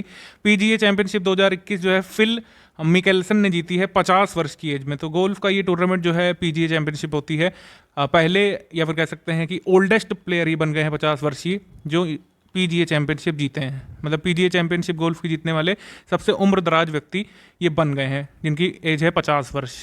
BMW ओपन 2021 में पुरुष एकल के विजेता हैं निकोलोस बेशिलवॉल्शी और उप विजेता ये हैं ये जो है मेन सिंगल वाला आप याद रखिएगा, इसमें केवल ला लीगा लीग जो होती है 2021 वाली, इसको एटलेटिको मैड्रिड ने जीता है रियल वेलाडोलिड को हरा करके। माफ कीजिएगा, एटलेटिको मैड्रिड ने रियल मैड्रिड को हरा करके, जो रियल वेलाडोलिड करके जो शहर है यहाँ पर हुआ है ये टूर्नामेंट, यहाँ पर रियल मैड्रिड को हरा करके एटलेटिको मैड्रिड ने ला लीगा टूर्नामेंट 2021 वाला जीत लिया है। तो 2021 ला लीगा टूर्नामेंट किसने जीता है? एटलेटिको मैड्रिड ने। बस हुआ कहाँ पर था? रियल वेलाडोलिड ने। Champions league 2021 trophy Barcelona women's team ने चेल्सी विमेंस टीम को हरा करके जीती। मेडन मैड्रिड ओपन महिला एकल वाला, पुरुष एकल वाला ऊपर देख चुके हैं हम लोग, अलेक्जेंडर ज़्वेरेव ने जीता। और ये वाला किसने जीता? एरिना सेबलेंका ने जीता है। एरिना सेबलेंका ने किसको हराया था? एश्ले बार्टी को। और मैड्रिड ओपन महिला एकल खिताब 2021 जीता। पुरुष वाला किसने जीता? ऊपर देख चुके हैं हम लोग। इटालियन ओपन खिताब जो है, इटालियन ओपन किसने जीता है? राफेल नडाल ने, नोवाक जोकोविच को हराकर। ठीक है, राफेल नडाल। हारने वाले का नाम भी याद रखिएगा, ये पूछ लेते हैं, बीपीएससी पूछता है कि बताइए किसको हराकर राफेल नडाल ने जीता, तो उसका आंसर नोवाक जोकोविच होगा। ईगा स्वेटेक ने विमेन सिंगल में कैरोलिना प्लिस्कोवा को हराया था। कैरोलिना प्लिस्कोवा और कैरोलिना मॉरिन में फ़र्क है। कैरोलिना मॉरिन जो है वो बैडमिंटन प्लेयर है, टेनिस प्लेयर नहीं है। ठीक, तो कन्फ्यूज़ मत होइएगा। कैरोलिना प्लिस्कोवा ये जो है टेनिस प्लेयर है। उसके बाद जेनेवा ओपन टेनिस में पुरुष एकल खिताब किसने जीता है? ये जीता है कैस्पर रूड ने। टोक्यो ओलंपिक में कुश्ती में अंपायरिंग में एकमात्र भारतीय रेफरी जो भारत की तरफ से जाएंगे वो होंगे अशोक कुमार। तो टोक्यो ओलंपिक में सभी खेलों में से, सभी खेलों के इवेंट्स में कुश्ती में एकमात्र भारतीय रेफरी होंगे अशोक कुमार। बस इतना आपको याद रखना है। सबमिट्स में हम देख लेते हैं। सबमिट्स में ये वाला कॉलम तो अब बेकारी है क्योंकि सारे तो वीडियो कॉन्फ्रेंसिंग के माध्यम से होते हैं। स्थान आपको याद रखना नहीं है, लेकिन एक स्थान याद रखना है अभी नीचे। तीसरा, आर्कटिक विज्ञान मंत्री स्तरीय बैठक।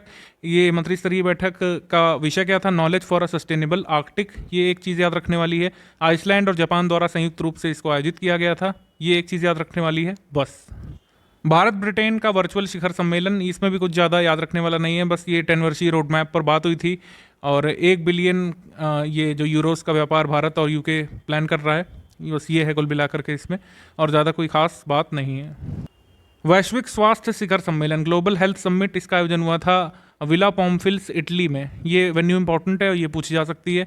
और G20 प्रेसिडेंसी का विशेष आयोजन है इटली द्वारा, यूरोपीय संघ के सहयोग से इसका आयोजन किया गया है। ये एक इंपॉर्टेंट बात है। इटली के प्रधानमंत्री और यूरोपियन यूनियन के जो इस समय प्रेसिडेंट हैं women Ursula von der Leyen, इन्होंने इसकी अध्यक्षता की थी। ये वेन्यू जरूर पूछ सकते हैं। मेरे मन में आ रहा है कि वेन्यू से क्वेश्चन लगभग इससे आना ही आना है क्योंकि ये हेल्थ से रिलेटेड समिट है। पिछली बार वैक्सीन समिट पूछी गई थी, एक बार इसको जरूर देख लीजिएगा। उसके बाद India European Union leaders meet हुई थी और प्रधानमंत्री मोदी जी ने वर्चुअल तौर पर इसमें पार्टिसिपेट किया। पोर्चुगल के पास इस समय जून तक के अधिकार हैं यूरोपियन यूनियन के चेयरपर्सन के तौर पर, तो ये एक चीज़ याद रख सकते हैं। उसके बाद चौथा, भारत स्विस वित्तीय संवाद, ये वीडियो कॉन्फ्रेंसिंग के माध्यम से हुआ था और इंडियन डेलीगेशन को किसने लीड किया था? अजय सेठ ने। बस इतना ठीक है, आर्थिक मामलों के सचिव हैं ये। उसके बाद भारत, फ्रांस, ऑस्ट्रिया के बीच एक त्रिपक्षीय वार्ता हुई थी और G7 मीट के दौरान ही हुई थी। लंदन यूके में पहली बार भारत, फ्रांस, ऑस्ट्रिया त्रिपक्षीय वार्ता हुई थी। तो यहाँ पर वेन्यू लिख देंगे हम लोग लंदन। तो इस त्रिपक्षीय वार्ता में भारत की तरफ से कौन थे? ये थे हमारे विदेश मंत्री सुब्रमण्यम जयशंकर। बस इतना आपको याद रखना है। ब्रिक्स रोजगार कार्य समूह की पहली वर्चुअल बैठक हुई थी और ये भारत की अध्यक्षता में हुई थी और रोजगार के सचिव श्री अपूर्व चंद्र ने इसकी अध्यक्षता की थी। ये जरूरी बात है, याद रखिएगा। 2021 की चेयर ब्रिक्स की अध्यक्षता भारत के पास है, ये भी आपको पता होना चाहिए। ठीक है। G20 टूरिज्म मिनिस्टर्स की मीट हुई थी और इसमें जो हमारे टूरिज्म मिनिस्टर हैं प्रहलाद सिंह पटेल जी, पर्यटन और संस्कृति राज्य मंत्री हैं, स्वतंत्र प्रभार है इनका, ये शामिल हुए थे G20 पर्यटन मंत्रियों की बैठक में। इटली में आयोजित हुई थी ये। ठीक है, मतलब बैठक इटली में हो रही थी, बाकी देशों ने वीडियो कॉन्फ्रेंसिंग से भाग लिया था। उसके बाद 74th world health assembly video conferencing के माध्यम से हुई थी। इसको चेयर किया था जो WHO के एग्जीक्यूटिव बोर्ड के इस समय जो हैं चेयरपर्सन डॉक्टर हर्षवर्धन, हमारे स्वास्थ्य मंत्री, उन्होंने इसकी अध्यक्षता की कुल मिला करके। रैंक्स रिपोर्ट्स इंडेक्स पर आ जाते हैं। चैंडलर गुड गवर्नेंस इंडेक्स, ये एकदम एंड में आया था अप्रैल में, हमने अप्रैल में भी इसको कवर किया था, एक बार फिर से इसको देख ले रहे हैं। फिनलैंड टॉप पर है, भारत का स्थान इसमें 49वां है। बस इतना आपको याद रखना है। उसके बाद शीर्ष 10 सबसे मूल्यवान बीमा ब्रांड जो हैं उसमें लंदन स्थित एक ब्रांड वैल्यूएशन कंसल्टेंसी फर्म है ब्रांड फाइनेंस, उसके अनुसार जो भारत में सबसे मूल्यवान बीमा ब्रांड है वो कौन सा है? LIC 10वें नंबर पर है। सबसे मजबूत भारतीय बीमा ब्रांड LIC है 3रे नंबर पर। मतलब सबसे मूल्यवान भारतीय बीमा ब्रांड में LIC 10वें नंबर पर, और सबसे मजबूत भारतीय बीमा मूल्यवान में 10वें नंबर पर LIC है, और मजबूत भारतीय बीमा ब्रांड्स की लिस्ट में 3रे नंबर पर है। ये वैश्विक स्तर पर बात हो रही, भारत स्तर पर नहीं है, ठीक है। वैश्विक स्तर पर LIC 10वें नंबर पर मूल्यवान में, और मजबूत में LIC 3रे नंबर पर। और सबसे मजबूत वैश्विक बीमा ब्रांड कौन सा है? पिंग एंड इंश्योरेंस कंपनी जो चीन में है, और सबसे मजबूत पोस्ट इटालियन कंपनी जो इटली की है। बस इतना काफ़ी है। ग्लोबल प्राइम रेजिडेंशियल इंडेक्स के अनुसार, जो कि एक लंदन बेस्ड फर्म है एक और, नाइट फ्रैंक के द्वारा जारी किया जाता है, इसमें टॉप पर है शेंजन चाइना का शहर, फिर शंघाई है, फिर ग्वांगझू है। इसमें दिल्ली को इन्होंने 32वें स्थान पर रखा है, मुंबई को 36वें स्थान पर रखा है, ठीक है। ये है कुल मिलाकर। प्राइम रेजिडेंशियल इंडेक्स का मतलब क्या है कि सबसे महत्वपूर्ण आवासीय शहर, यानी कि जहाँ पर आवास होना एक बड़ी बात है, एक महत्वपूर्ण बात है, तो उनकी सूची है। तो नई दिल्ली इसमें 32वें स्थान पर, मुंबई 36वें पर, बेंगलुरु 40वें पर, यानी कि यहाँ पर घर होना एक महत्वपूर्ण, एक प्राइम बात है, प्राइम रेजिडेंशियल एरिया वो माना जाएगा अगर इन शहर में है तो। फॉर्च्यून पत्रिका की विश्व के 50 महानतम नेताओं की सूची में जसिंडा अर्डर्न को इन्होंने टॉप पर रखा था, जो न्यूजीलैंड की प्रधानमंत्री हैं, और टॉप 10 में एकमात्र भारतीय व्यक्ति थे Adar Poonawalla, CEO Serum Institute of India के जो थे। ये आपको बस याद रखना है। एक ही काफ़ी महत्वपूर्ण इंडेक्स कह सकते हैं, या फिर कह सकते हैं रिपोर्ट आई थी आवास एवं शहरी मामलों के मंत्रालय की तरफ से। इन्होंने कुछ राज्य और कुछ डिस्ट्रिक्ट की रैंक बताई थी, सूची पूरी नहीं बताई, लेकिन रैंक बताई कि झारखंड जो है स्मार्ट सिटी प्रोजेक्ट्स के इम्प्लीमेंटेशन में पूरे देश में पहले नंबर पर है, और फिर राजस्थान दूसरे पर है, दिल्ली 11वें पर है, बिहार 27वें पर है। यूपी की रैंक नहीं बताई, अदरवाइज मैंने लिखी होती है यहाँ पर। टॉप शहरों की अगर बात कर लें तो रांची 12वें स्थान पर है। 57वां अक्षय ऊर्जा राष्ट्र आकर्षण सूचकांक, यानी अर्स्ट एंड यंग का जो renewable energy country attractiveness index जो है आया है, और इसमें हमेशा की तरह टॉप पर इन्होंने अमेरिका को रखा है, फिर चाइना को रखा है, भारत को इन्होंने 3रे पर रखा है अब की बार, पिछली बार 4थे पर रखा था। इस वजह से अब देख लीजिए, हमारा जो एनर्जी टारगेट है वो 450 गीगावाट अब हो चुका है 2030 तक, इसको याद रखना आपको जरूरी है। उसके बाद MRF tyres ICC men's test team ranking आई थी ICC की तरफ से, तो टेस्ट टीम रैंकिंग में इन्होंने टॉप पर इंडिया को रखा, 5वें पर पाकिस्तान को, 2nd पर न्यूजीलैंड को। बस इतना काफ़ी है। फोर्ब्स की एक लिस्ट आई है सबसे ज़्यादा भुगतान पाने वाले एथलीटों की सूची में। एथलीट में सभी तरह के लोग आ जाएंगे, क्रिकेटर, बॉक्सर्स और गोल्फ वाले और टेनिस वाले सब। तो इन्होंने कोनोर मैकग्रेगर को, जो कि MMA यानी कि मिक्स मार्शल आर्ट संबंधित हैं, इनकी आय सबसे ज़्यादा बताई है।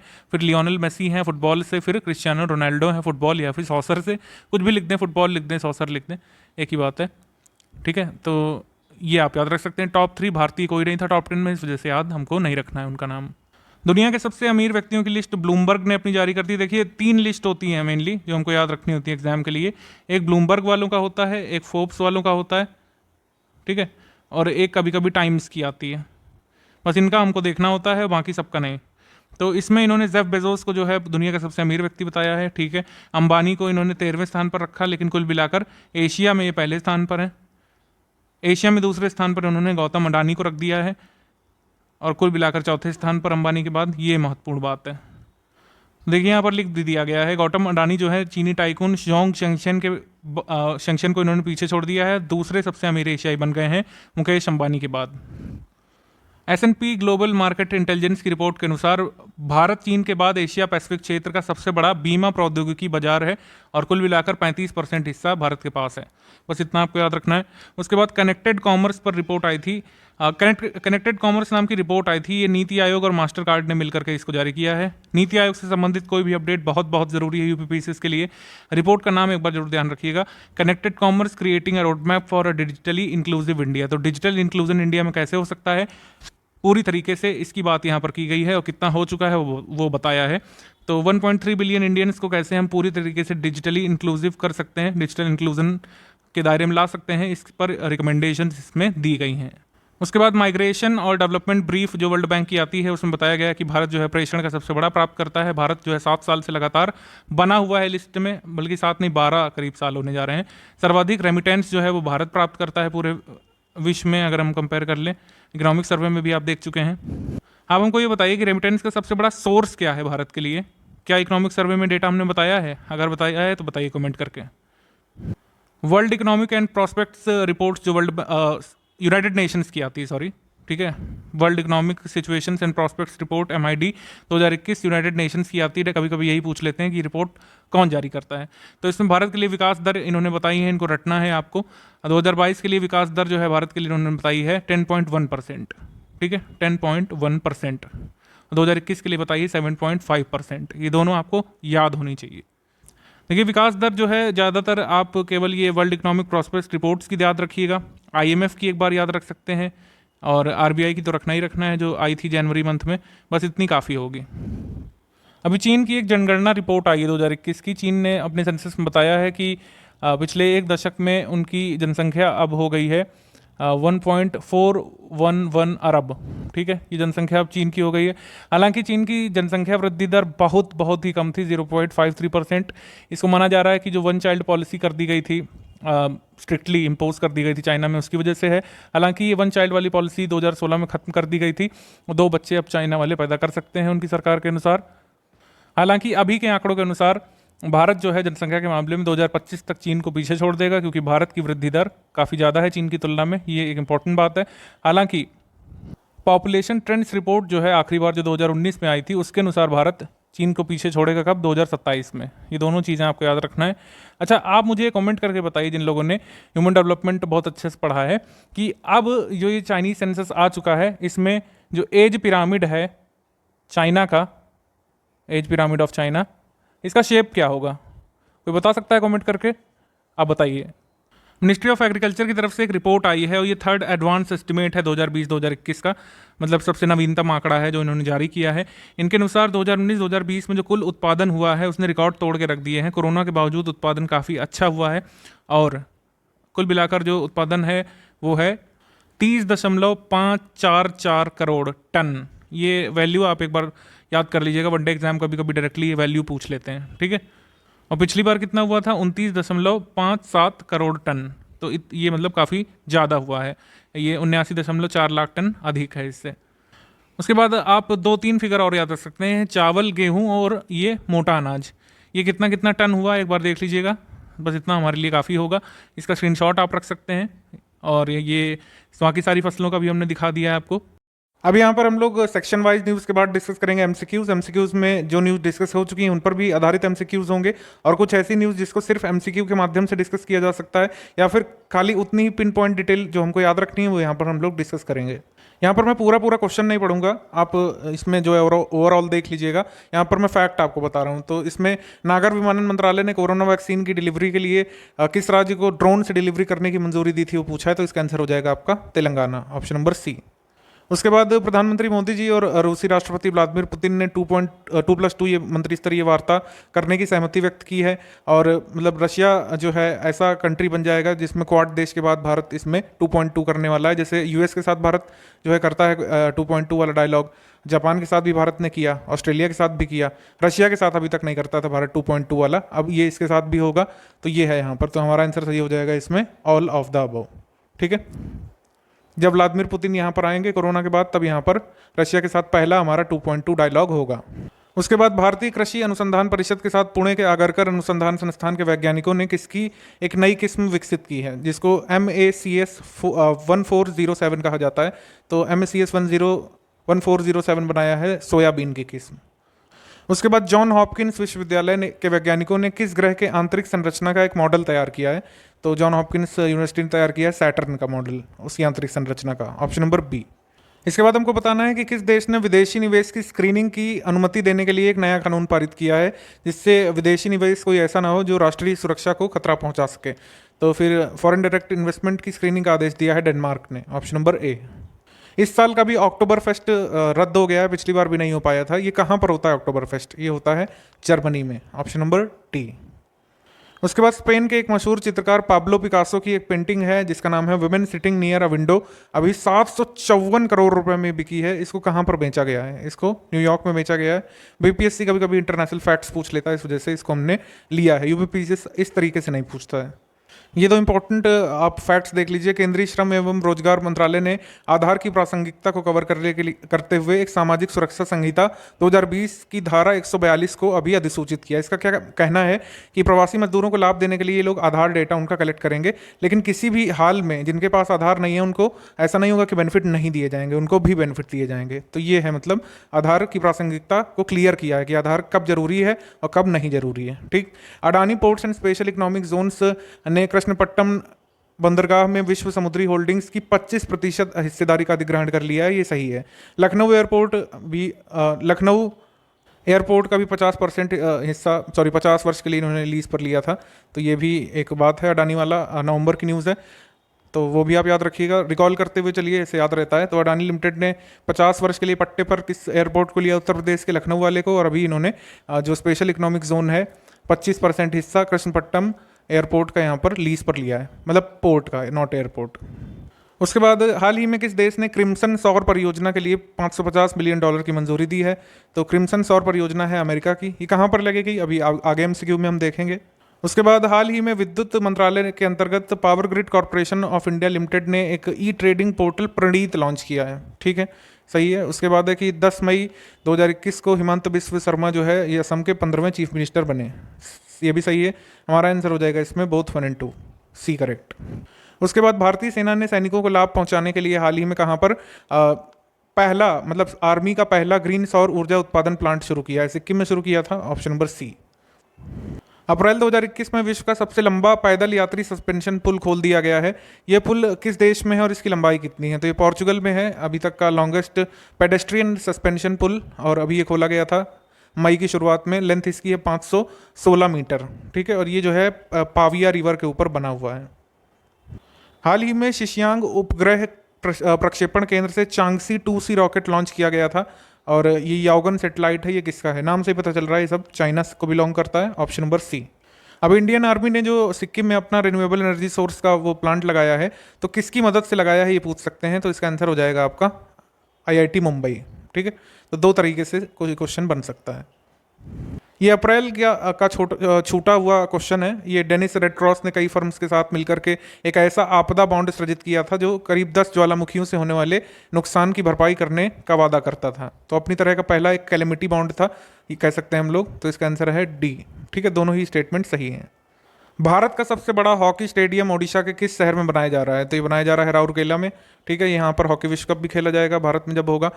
और आपको याद रखना है कि भगवान बिरसा मुंडा के नाम पर इसका नाम रखा जाएगा। अगर पूछ लें तो ये इसका नाम किस फ्रीडम फाइटर के नाम पर रखा जाएगा? भगवान बिरसा के नाम पर। उसके बाद पश्चिम बंगाल में पहले गहरे समुद्री बंदरगाह यानी डीप सी पोर्ट का निर्माण ताजपुर पूर्व मेदिनीपुर जिले में किया जाना था। ठीक है, और तेलंगाना सरकार के द्वारा महबूब नगर डिस्ट्रिक्ट में aerospace para motor adventure training centre स्थापित किया गया है, और ये भारत का पहला para motor adventure training centre कहा जा रहा है। तो दोनों सही है। उसके बाद अमेरिकन मल्टीपर्पज़ कंपनी टेस्ला का अपना पहला इन्वेस्टमेंट यूनिट इन्होंने भारत में बेंगलुरु कर्नाटक में लगाया है। तो तीनों ही स्टेटमेंट सही है। आंसर हो जाएगा इसमें D, all of the above. उसके बाद निम्नलिखित में से किस राज्य के किसानों ने मई 2021 में लागू होने, मतलब ये कुल मिलाकर यहाँ पर ये पूछना चाह रहा है कि PM किसान निधि के लॉन्च होने के 3 वर्ष बाद पहली बार इस स्कीम का लाभ कौन से किसान लेंगे? तो वेस्ट बंगाल। आपको पता है वेस्ट बंगाल केंद्र की स्कीमों में जल्दी शामिल नहीं होता है। तो फाइनली मई 2021 में PM किसान निधि योजना के तहत बंगाल के किसान भी लाभार्थी बने, ऑप्शन नंबर बी।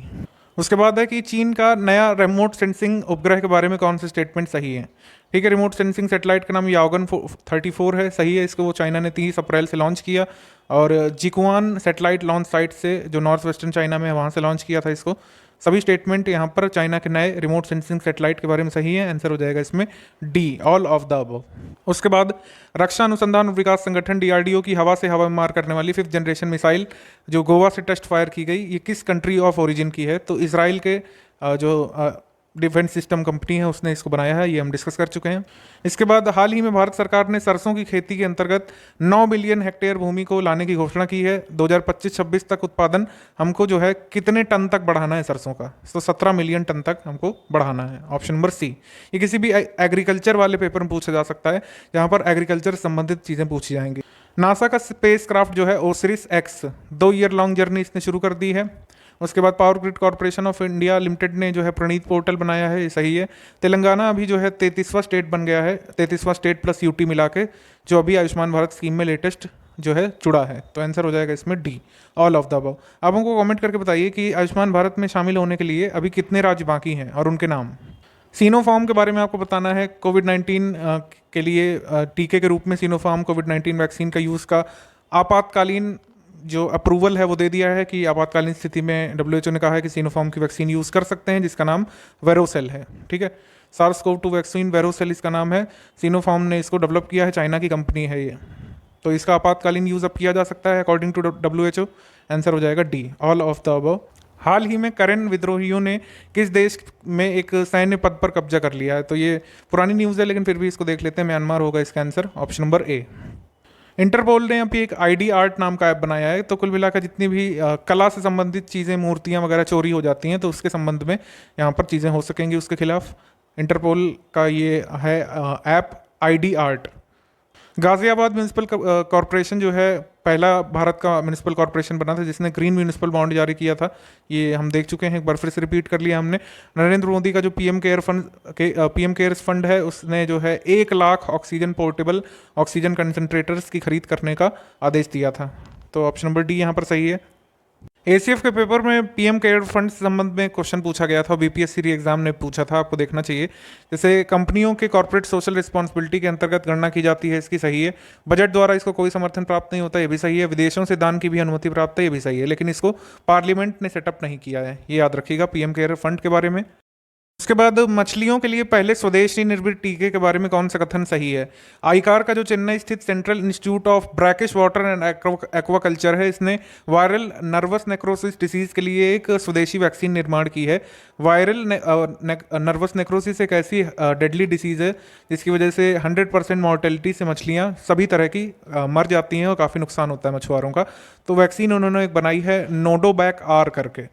तो ये आप याद रखिएगा, कम से कम ये 3 फैक्ट। आंसर हो जाएगा इसका ऑप्शन नंबर डी। और एक स्टैटिक फैक्ट भी आपने यहाँ पर तैयार किया कि central institute of brackish water and aquaculture आईकार का कहाँ पे है? चेन्नई में। तियाने स्पेस स्टेशन जो कि चाइना डेवलप करना चाहता है 2022 तक, उसका एक मॉड्यूल तैयार कर लिया है किसने? चाइना ने। तो 2022 तक चाइना एक स्पेस स्टेशन अपना खुद का सेटअप करना चाहता है जिसको तियाने स्पेस स्टेशन वो कहेगा, और उसका एक मॉड्यूल उन्होंने तैयार कर लिया है। रशिया भी एक स्पेस स्टेशन अपना खुद का स्टैब्लिश करना चाहता है। ठीक है, उसके बाद यूनाइटेड किंगडम ने कम गति यानी 60 किलोमीटर के अंदर चलने वाली ऑटोमेटेड व्हीकल्स के उपयोग के लिए अपनी मंजूरी दे दी है और बाकायदा रेगुलेशन भी जारी कर दिया है। यानी 60 किलोमीटर पर आवर की कम स्पीड से चलने वाले self driving vehicles, unmanned vehicles अब यूके में देखे जा सकेंगे 2025 तक। तो सही है ये पहला स्टेटमेंट। उसके बाद है कि ऑर्डर ऑफ राइजिंग सन जो है श्यामला गणेश को मिलेगा, नृपेंद्र मिश्रा को भी मिलेगा, नृपेंद्र मिश्रा की वाइफ को भी मिलेगा। उसके बाद रोबोट पेटानिया 2 जो है ये फंस गया था डीप सी पैसिफिक ओशियन में जब ये कुछ माइनिंग टेस्ट कर रहा था। तो ये भी सही है, ये द हिंदू में न्यूज़ आई थी इसके बारे में। आंसर हो जाएगा इसमें ऑप्शन नंबर डी। उसके बाद किस देश की कारून झील में अत्यधिक प्रदूषण के कारण झील के किनारे लगभग 40 टन मछली मृत पाई गई? तो लेबनान में काफ़ी नुकसान हुआ था, कारून लेक में मछलियां मृत पाई गई थी, ऑप्शन नंबर ए। उसके बाद नासा के अंतरिक्ष यान पार्कर सोलर प्रोब ने शुक्र ग्रह से निकलने वाले कुछ प्राकृतिक रेडियो सिग्नल्स ऑब्जर्व किए थे। तो ये एक डेवलपमेंट स्पेस का देख सकते हैं। उसके बाद शक्तिकांत दास जी ने अनाउंस किया था हेल्थ केयर पैकेजेस के लिए कि वो 50,000 करोड़ रुपए का लोन हेल्थ इंस्टीट्यूशंस को देंगे। ठीक है, ये राशि याद रखिएगा कि RBI ने कितना अनाउंस किया? 50,000 करोड़ रुपए का लोन। आंसर हो जाएगा इसमें ऑप्शन नंबर सी, बोथ 1 और 2 करेक्ट। उसके बाद स्ट्रैटो लॉन्च एक कंपनी है, उसने विश्व का सबसे बड़ा हवाई जहाज अभी 1 मई 2021 को लॉन्च किया था। कैलिफोर्निया के Mojave air and space port में अपना दूसरा फ्लाइट टेस्ट इन्होंने किया था। इसका विंग स्पैन मिला के 117 मीटर है, मतलब बहुत बड़ा ये हवाई जहाज है, एक क्रिकेट ग्राउंड से बराबर है करीब, और ये अमेरिकन फुटबॉल फील्ड जो होते हैं उनसे भी बड़ा है। और इस हवाई जहाज का नाम ROC रॉक रखा गया है, जो कि वहाँ की एक ह्यूज बर्ड है अमेरिका की। तो आंसर हो जाएगा हमारा ऑप्शन नंबर डी। तो वर्ल्ड्स लार्जेस्ट एयरप्लेन का नाम हमसे पूछ सकते हैं, रॉक हमसे पूछ सकते हैं कि ये कितना बड़ा है, विंग स्पैन मिला के 117 मीटर का, और जो है कौन इसको बना रहा है? देश USA। कहाँ पर टेस्ट किया? कैलिफोर्निया। इससे ज़्यादा नहीं आएगा। भारतीय रिजर्व बैंक ने लघु वित्त बैंकों के लिए कितने रुपए के पहले विशेष दीर्घकालिक रेपो ऑपरेशन, जिसको हम लोग first special long term repo operation बोल रहे हैं स्मॉल फाइनेंस बैंक के लिए, उसके लिए कितने रुपए अनाउंस किए हैं? तो ये है 10,000 करोड़ रुपए और ये अक्टूबर 2021 तक वैलिड रहेगा। ठीक है, और ये ऑपरेशन 3 साल के लिए वैलिड रहेंगे। मतलब ये ऑपरेशन चलेंगे अक्टूबर 2021 तक देने वाले और 3 साल तक वैलिड रहेंगे। बस इतना आपको याद रखना है। उसके बाद हाल ही में WHO ने अमेरिकन कंपनी की मॉडर्ना वैक्सीन के आपातकालीन उपयोग की मंजूरी दे दी थी। उसके बाद इंडिया ने टारगेट रखा है कि 15 लाख करोड़ रुपए का इन्वेस्टमेंट करेंगे रोड कंस्ट्रक्शन में। अभी साइंटिस्ट ने लाइटेस्ट फॉर्म ऑफ यूरेनियम खोज लिया है, जिसको यूरेनियम 214 कहा जा रहा है। यूरेनियम 214 ये डायरेक्टली हमसे पूछा जा सकता है, इसको याद कर लीजिएगा। उसके बाद हाल ही में किस देश के राज्य विभाग ने भारत को 6 पेट्रोल विमान और संबंधित उपकरणों की बिक्री की मंजूरी की है? यूएस बेचेगा ये, option number B. P-8I patrol aircraft ये हम अमेरिका से बाय करेंगे, ये बस आप याद रखिएगा। ठीक है, P-8I। क्रिम्सन प्रोजेक्ट के बारे में भी आपने एक क्वेश्चन देखा था, अब इसमें इस तरीके से पूछ सकते हैं कि क्रिम्सन अमेरिका का सोलर प्रोजेक्ट है, ये $550 मिलियन का है, 2000 एकड़ में कैलिफोर्निया डेजर्ट पर ये बनाया जाएगा। ऑप्शन नंबर यहाँ पर सही होगा, 1 और 2 both correct.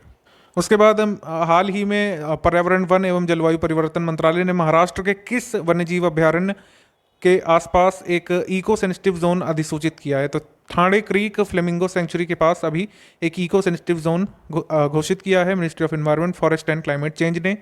Used cooking oil का पहला ये सप्लाई अभी जो है 4 मई 2021 को हमारे पेट्रोलियम मंत्री जी ने फ्लैग ऑफ किया था इंडियन ऑयल के त्रिकलन टर्मिनल से। ठीक है, टिक्कलन टर्मिनल दिल्ली से लॉन्च किया था। एक्सप्रेशन ऑफ इंटरेस्ट पर आधारित है, जिसको चाहिए वो मंगवा सकता है यूज्ड कुकिंग ऑयल प्रोक्योर करने के लिए। कुल मिलाकर उद्देश्य है बायोडीजल सप्लाई को इंश्योर करना, रूरल एम्प्लॉयमेंट बढ़ाना और इम्पोर्ट डिपेंडेंस को बढ़ाना, इम्पोर्ट डिपेंडेंस को कम करना, सॉरी। ठीक है, तो ये है कुल मिलाकर के सारे स्टेटमेंट सही है, ऑब्वियसली आंसर हो जाएगा डी। अभी हाल ही में तेलंगाना ने एक हर्बिसाइड ग्लाइफॉस्फेट को बैन कर दिया, क्योंकि काफ़ी सारे लोग उसको कॉटन फील्ड में यूज़ कर रहे थे और फसल को नुकसान होने लग गया था इतना ज़्यादा। तो हमसे पूछ सकते हैं मैचिंग में, UPPCS इसको डाल सकता है कि व्हाट इज़ ग्लाइफॉस्फेट, तो ये एक हर्बिसाइड है। ठीक है, हर्बिसाइड यानी शाकनाशी। अभी हाल ही में रिजर्व बैंक ऑफ इंडिया ने एस जानकी रमण के नेतृत्व में दूसरे नियामक समीक्षा प्राधिकरण यानी कि रेगुलेशन रिव्यू अथॉरिटी की सहायता करने के लिए एक समिति का गठन किया है। रेगुलेशन रिव्यू अथॉरिटी ये सेकंड वाली है, इसकी स्थापना मई 2021 में की गई है। तो इधर हमको बताना है कौन सा इनकरेक्ट है। इनकरेक्ट यहाँ पर है ऑप्शन नंबर बी, क्योंकि RRA 2 स्टैब्लिश की गई है अप्रैल 2021 में। ठीक है, किस राज्य में स्थित Shivalik small finance bank limited ने 26 अप्रैल 2021 से स्मॉल फाइनेंस बैंक के रूप में अपना परिचालन शुरू किया है? क्योंकि उत्तर प्रदेश में शुरू किया है, सिर्फ इसी वजह से हम इसको ले रहे हैं। और शिवालिक मर्केंटाइल कोऑपरेटिव बैंक पहला ऐसा शहरी सहकारी बैंक है जिसने भारत में लघु वित्त बैंक के रूप में RBI से लाइसेंस प्राप्त किया है। अब Covid anti Covid 2DG drug के बारे में हम आपको बता ही चुके हैं, जो चीज़ें आपको याद रखनी है। इसको लॉन्च किया गया था और डीऑक्सी डी ग्लूकोज इसका नाम है, indigenously developed anti Covid drug है, पहली इसको बताया जा रहा है। इसको कौन बना रहा है? डॉक्टर रेड्डी लेबोरेटरीज और nuclear medicine and allied sciences जो है ये मिलकर के बना रहे हैं। तो हमारा आंसर हो जाएगा इसमें all of the above. Doge 1 mission to moon है, ये स्पेसएक्स का मिशन है और 2022 के पहली तिमाही तक ये इसको जो है पूरा करना चाहते हैं। इलॉन मस्क ने अभी क्रिप्टो करेंसी डॉग कॉइन जो है इसको एक्सेप्ट करने का मन बना लिया है। फाल्कन 9 रॉकेट से ये जो है लॉन्च किया जाएगा इसको। ठीक है, डोज 1 को। उसके बाद डॉस कॉइन फंडेड मिशन जो है ये Canadian company geometric energy corporation कर रही है। ये सारी चीज़ें इतना काफ़ी हैं कि इससे कुछ भी पूछ लें डोज 1 के बारे में तो आप आंसर कर सकते हैं। इसका आंसर हो जाएगा all of the above D. Wild life institute of India ने मंकी सेंसस कहाँ पर शुरू किया था? तो बंदरों की जनगणना शुरू की थी हरियाणा में, हालांकि 2 दिन बाद बंद कर दी थी कोविड की वजह से, हालांकि शुरुआत की थी हरियाणा में। ऑप्शन नंबर ए यहाँ पर सही होगा। उसके बाद 28 अप्रैल 2021 को चीन के long mark 5B rocket launch किया गया था। बेकाबू होने से ये मालदीव के पास इंडियन ओशन में जा गिरा था। ठीक है, ये सही है। उसके बाद स्पेसएक्स फाउंडर ने अभी अनाउंस किया है कि उनको एस्पर्जर सिंड्रोम है। ठीक है, ये भी याद रख लीजिएगा एक बार, आंसर हो जाएगा इसमें बोथ 1 और 2 करेक्ट। अभी हाल ही में किस राज्य की आपदा प्रबंधन एजेंसी ने यूनिसेफ के साथ मिलकर एक ऑनलाइन बाढ़ रिपोर्टिंग प्रणाली विकसित की है जो इम्पैक्ट इंडिकेटर्स का यूज़ करके जो है डिजिटल रिपोर्टिंग प्रदान करेगा बाढ़ के लिए? तो आंसर है असम। पिछले साल काफ़ी नुकसान हुआ था बाढ़ में असम को, पिछले से पिछले साल। तो अभी यूनिसेफ के साथ मिलकर के इन्होंने एक ऑनलाइन फ्लड रिपोर्टिंग सिस्टम बनाया है। ऑसरिक्स मिशन के बारे में एक और यहाँ पर देख लेते हैं कि 2016 में ऑसरिक्स रेक्स अंतरिक्ष यान को बेन्नू क्षुद्रग्रह की यात्रा हेतु लॉन्च किया गया था। ऑसरिक्स रेक्स संयुक्त राज्य अमेरिका का पहला क्षुद्रग्रह सैंपल रिटर्न मिशन है, ठीक है। और 2 ईयर लॉन्ग जर्नी जो है अर्थ पर रिटर्न करने के लिए बेन्नू नामक एस्ट्रॉइड पर इसने शुरू की है और अर्थ तक ये 2 साल बाद यानी करीब 2023 तक पहुँच जाएगा, ठीक है। इसका आंसर हो जाएगा all of the above D. Merchant stack नाम की बैंकिंग सर्विस किसने शुरू की है? रिटेल मर्चेंट्स के लिए यानी खुदरा व्यापारियों के लिए ये शुरू की है आईसीसीआई बैंक ने। ये विटले अवार्ड के बारे में हम देख ही चुके हैं, नुक्लू फॉर्म को मिला है, ठीक है। और ये पहले इंडियन है जिनको ये अवार्ड मिला है। तौकते तूफान जिसका नाम म्यांमार ने रखा है, ये इंडिया में आ चुका है। आंसर हो जाएगा इसमें डी, यानी बोथ 1 और 2 करेक्ट। उसके बाद ये तियानवे से संबंध में है। जुरोंग नाम का रोवर जो है 15 मई को उतर आया था यूटोपिया प्लेनेटिया नाम की जगह पर, ठीक है। ये हमने पिक भी डाली थी, आपने देखा होगा। और चाइना के बाद जो है अमेरिका के बाद मार्स पर रोवर उतारने वाला चाइना सेकंड कंट्री बन गया है। उसके बाद इसको कहाँ पर लॉन्च किया गया था? इसको वॉन्चेंग लॉन्च सेंटर जुलाई 2020 में लॉन्च किया गया था, ये भी हमने बताया था आपको जुलाई में। तो कुल मिलाकर इसमें सारे स्टेटमेंट सही हैं और सारे ज़रूरी भी हैं, आपको देखना चाहिए, सही है ये। रिन्यू पावर नामक फर्म ने गुजरात के पाटन जिले में कितने मेगावाट की सौर ऊर्जा उत्पादन परियोजना शुरू की है? ये शुरू की है 105 मेगावाट की, ऑप्शन नंबर डी। अभी मई की शुरुआत में 8 एशियाटिक लॉयन जो है कहाँ पर इन्फेक्टेड देखे गए थे कोविड से? नेहरू जूलॉजिकल पार्क हैदराबाद में, ऑप्शन नंबर ए। ऑपरेशन समुद्र सेतु का क्या उद्देश्य है? ऑक्सीजन लेकर के आना दूसरे देशों से, ऑक्सीजन की आपूर्ति पूरी करना, ठीक है। पिछली बार जैसे भारतीयों को लेकर आया था और समुद्र सेतु 1 के तहत जलाश्व से और शार्दुल से, इस बार जो है 7 करीब इंडियन नेवी शिप्स जो हैं अलग अलग कंट्रीज़ में जा रही हैं, ला रही हैं, वो हम दिखा चुके हैं आपको। और आईएनएस मगर जो है अभी डिप्लॉय नहीं किया गया है, एटलीस्ट आज की डेट तक तो नहीं। तो हमारा आंसर हो जाएगा इसमें बोथ 1 और 2 करेक्ट। ये आयोग लेवल का क्वेश्चन है, इसमें पूछ सकते हैं। आयोग ऐसे ही क्वेश्चन बनाता है जिसमें आप बहुत सारी बातें बहुत कम शब्दों में पूछ लेता है। इस महीने काफ़ी सारे मुख्यमंत्री बदले हैं, उनके नाम दिए हुए हैं। एमके स्टालिन जो हैं बन गए हैं तमिलनाडु के, पुडुचेरी के रंगस्वामी बन गए हैं, और केरल के बन गए पिनराई विजयन, और असम के हेमंत बिस्व शर्मा। तो हमारा आंसर हो जाएगा इसमें नन ऑफ दिस, यानी सारे सही मिलाए हुए हैं। उसके बाद निम्नलिखित में से कौन सा राज्य कोवैक्स गठबंधन में शामिल होने वाला पहला राज्य बना है और इस तरीके से ग्लोबल सोर्स से वैक्सीन प्राप्त करने की कोशिश करेगा? ये पंजाब है, ऑप्शन नंबर बी। उसके बाद हाल ही में इथीरियम के संस्थापक वितालिक बुत्रिन ने भारत के कोविड राहत फंड के लिए $1 बिलियन की क्रिप्टो करेंसी सहायता प्रदान की, ठीक है। उसके बाद गीत पोर्टल जो है चर्चा में था, ये यूएनडीपी से संबंधित है, सही है। उसके बाद मई 2021 में मुजफ्फरपुर की शाही लीची को यूनाइटेड किंगडम एक्सपोर्ट किया गया, ये भी सही है। एक्चुअली फर्स्ट वाला रॉन्ग है, इसमें करेक्ट पूछा है, एक्चुअली सही है सारे। वितालिन ब्यूत्रिक जो है ये एक रशियन कैनेडियन प्रोग्रामर हैं, ये एडिशनल इन्फॉर्मेशन दी हुई है खाली, बाकी सब सही है इसमें, तीनों ही स्टेटमेंट एकदम सही है, ठीक है। All of the above correct. ये बिहार स्पेसिफिक है, बिहार वाले लोग इसको जरूर देख लीजिएगा। ये बिहार में मुजफ्फरपुर की लीची जो है इसकी खेप यूनाइटेड किंगडम भेजी गई है, और मुजफ्फरपुर की शाही लीची को जीआई टैग भी प्राप्त है बिहार से, अन्य 4 उत्पादों के अलावा। उसके बाद डॉक्टर डी नागेश्वर रेड्डी ने American society of gastrointestinal endoscopy की ओर से दिया जाने वाला सर्वोच्च पुरस्कार रुडोल्फ वी शिंडलर पुरस्कार जीता है, सही है। और यह पुरस्कार गैस्ट्रोस्कोपी के जनक डॉक्टर शिंडलर जो कहे जाते हैं उनके नाम पर दिया जाता है, सही है दोनों स्टेटमेंट। आंसर हो जाएगा सी, बोथ 1 और 2। सुबोध कुमार जायसवाल जी हमारे नए सीबीआई के डायरेक्टर बन गए हैं, और जो समिति है जिसने इनको नियुक्त किया है उसकी अध्यक्षता कौन करता है? पीएम मोदी जी करेंगे। उसमें शामिल थे सीजीआई एनवी रमन, और कांग्रेस लोकसभा लीडर अधीर रंजन चौधरी भी शामिल थे, ठीक। आंसर हो जाएगा इसमें सी। उसके बाद 25 मई 2021 को भारत ने किस देश में अपना एक नया वाणिज्यिक दूतावास खोलने की मंजूरी दे दी थी? ये मंजूरी दी गई थी अड्डू में, ऑप्शन नंबर डी यहाँ पर सही है। एक्चुअली नाइजर गलत लगा हुआ है, डी यहाँ पर सही है, अड्डू में, मालदीव में। शाजी एनएम किस राज्य के हैं जिनको घरेलू प्रजातियों के संरक्षण के लिए कंद की बेसिकली ट्यूबर यानी कंद की घरेलू प्रजातियों के संरक्षण के लिए व्यक्तिगत श्रेणी में जैव विविधता पुरस्कार 2021 से सम्मानित किया गया है? तो ये केरल से हैं, option number B. Geeta Mittal को जो अवार्ड मिला था उसके बारे में है, ये जो है अलाइन पैच ग्लोबल विजन पुरस्कार है, और ये प्राप्त करने वाली पहली महिला न्यायाधीश है भारत से, दोनों सही हैं। आंसर हो जाएगा इसमें सी, बोथ 1 और 2 करेक्ट। भारतीय नौसेना द्वारा ओडिशा के किस जिले में 150 बिस्तरों वाला एक कोविड देखभाल केंद्र स्थापित किया गया था? खुर्दा में किया गया था, ऑप्शन नंबर बी। अब यहाँ पर वर्ल्ड के सबसे बड़े आर्टिफिशियल इंटेलिजेंस शिप के बारे में बात कर रहे हैं जो अटलांटिक ओशियन में जो है निगरानी करेगा। 50 फीट हाई है और 9 टन का है। फुली ऑटोमेटेड अनमैन्ड शिप इसको कहा जा रहा है और ये आर्टिफिशियल इंटेलिजेंस से चलेगा। इसका नाम मेफ्लावर 400 है। ठीक है, ये है कुल मिलाकर अटलांटिक ओशियन में ये निगरानी करेगा। अभी हाल में हमको बताना है कि उत्तराखंड में जो एक जैविक उत्पादों को बढ़ावा देने के लिए जो बाजरा उगाया जा रहा है उसको कहाँ पर एक्सपोर्ट किया गया है। तो ये ऑर्गेनिक रूप से जो बाजरा उगाया जा रहा है इसको डेनमार्क भेजा गया है। अभी ऑप्शन नंबर ए एपिडा के द्वारा भेजा गया है। इनमें से किस भारतीय शांति रक्षक को यूएन महासचिव एंटोनियो गुटेरेस ने यूएन वार्षिक मेमोरियल सेवा 2021 के दौरान मृत्युपरांत मेडल देकर सम्मानित किया? ये है नायक युवराज सिंह जो कि सूडान में सर्व कर रहे थे बेसिकली। इनके अलावा एक सिविलियन को और एक मूल चंद यादव करके हैं जो कि ईरान के मिशन में सर्व कर रहे थे, उनको भी मिला है। उन पर भी एमसीक्यू है, अभी आगे देखेंगे हम।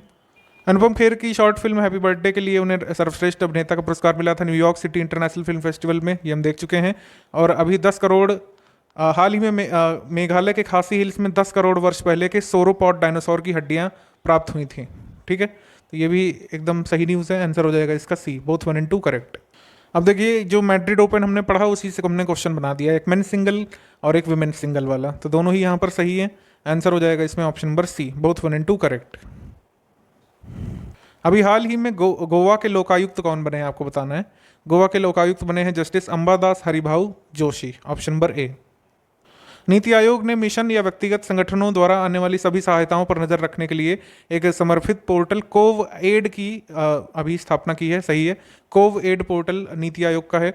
उसके बाद ये ट्रैक करने में मदद करेगा कि कौन कौन जो है हेल्प कर रहा है और क्या हेल्प फाइनल बेनिफिशियरी तक पहुंच रही या फिर नहीं। तो आंसर हो जाएगा इसमें ऑप्शन नंबर सी, दोनों करेक्ट। इसमें हमको बताना है कि मैड्रिड ओपन में अलेक्जेंडर ज़्वेरेव ने किसको हराया था, तो इसका आंसर हो जाएगा Matteo Berrettini, option number A. Scotland के संसदीय चुनावों में सिख समुदाय की एक कंजर्वेटिव पार्टी के उम्मीदवार पाम गौसल ने जीत हासिल करके इतिहास रच दिया और क्लाइडबैंक और मिलवॉकी क्षेत्र में पाम गौसल ने जीत हासिल की और स्कॉटिश संसद में सदस्य बनने वाली पहली सिख महिला बन गई हैं। ये पुरुष तो बहुत है सिख, लेकिन पहली महिला सिख बनी है पाम गौसल। इसकी पिक भी हमने आपको दी थी, इंपॉर्टेंट है, याद रखिएगा। विक्रम साराभाई स्पेस सेंटर ने 3 अलग अलग तरह के वेंटिलेटर और एक ऑक्सीजन कंसंट्रेटर जो है डेवलप किया है। वेंटिलेटर का नाम है प्राण वायु और स्वस्ता। तो दोनों स्टेटमेंट सही है, आंसर हो जाएगा सी। तो ऊपर तो हो गए ऑक्सीजन कंसंट्रेटर और वेंटिलेटर जो कि विक्रम साराभाई स्पेस सेंटर ने बनाए हैं।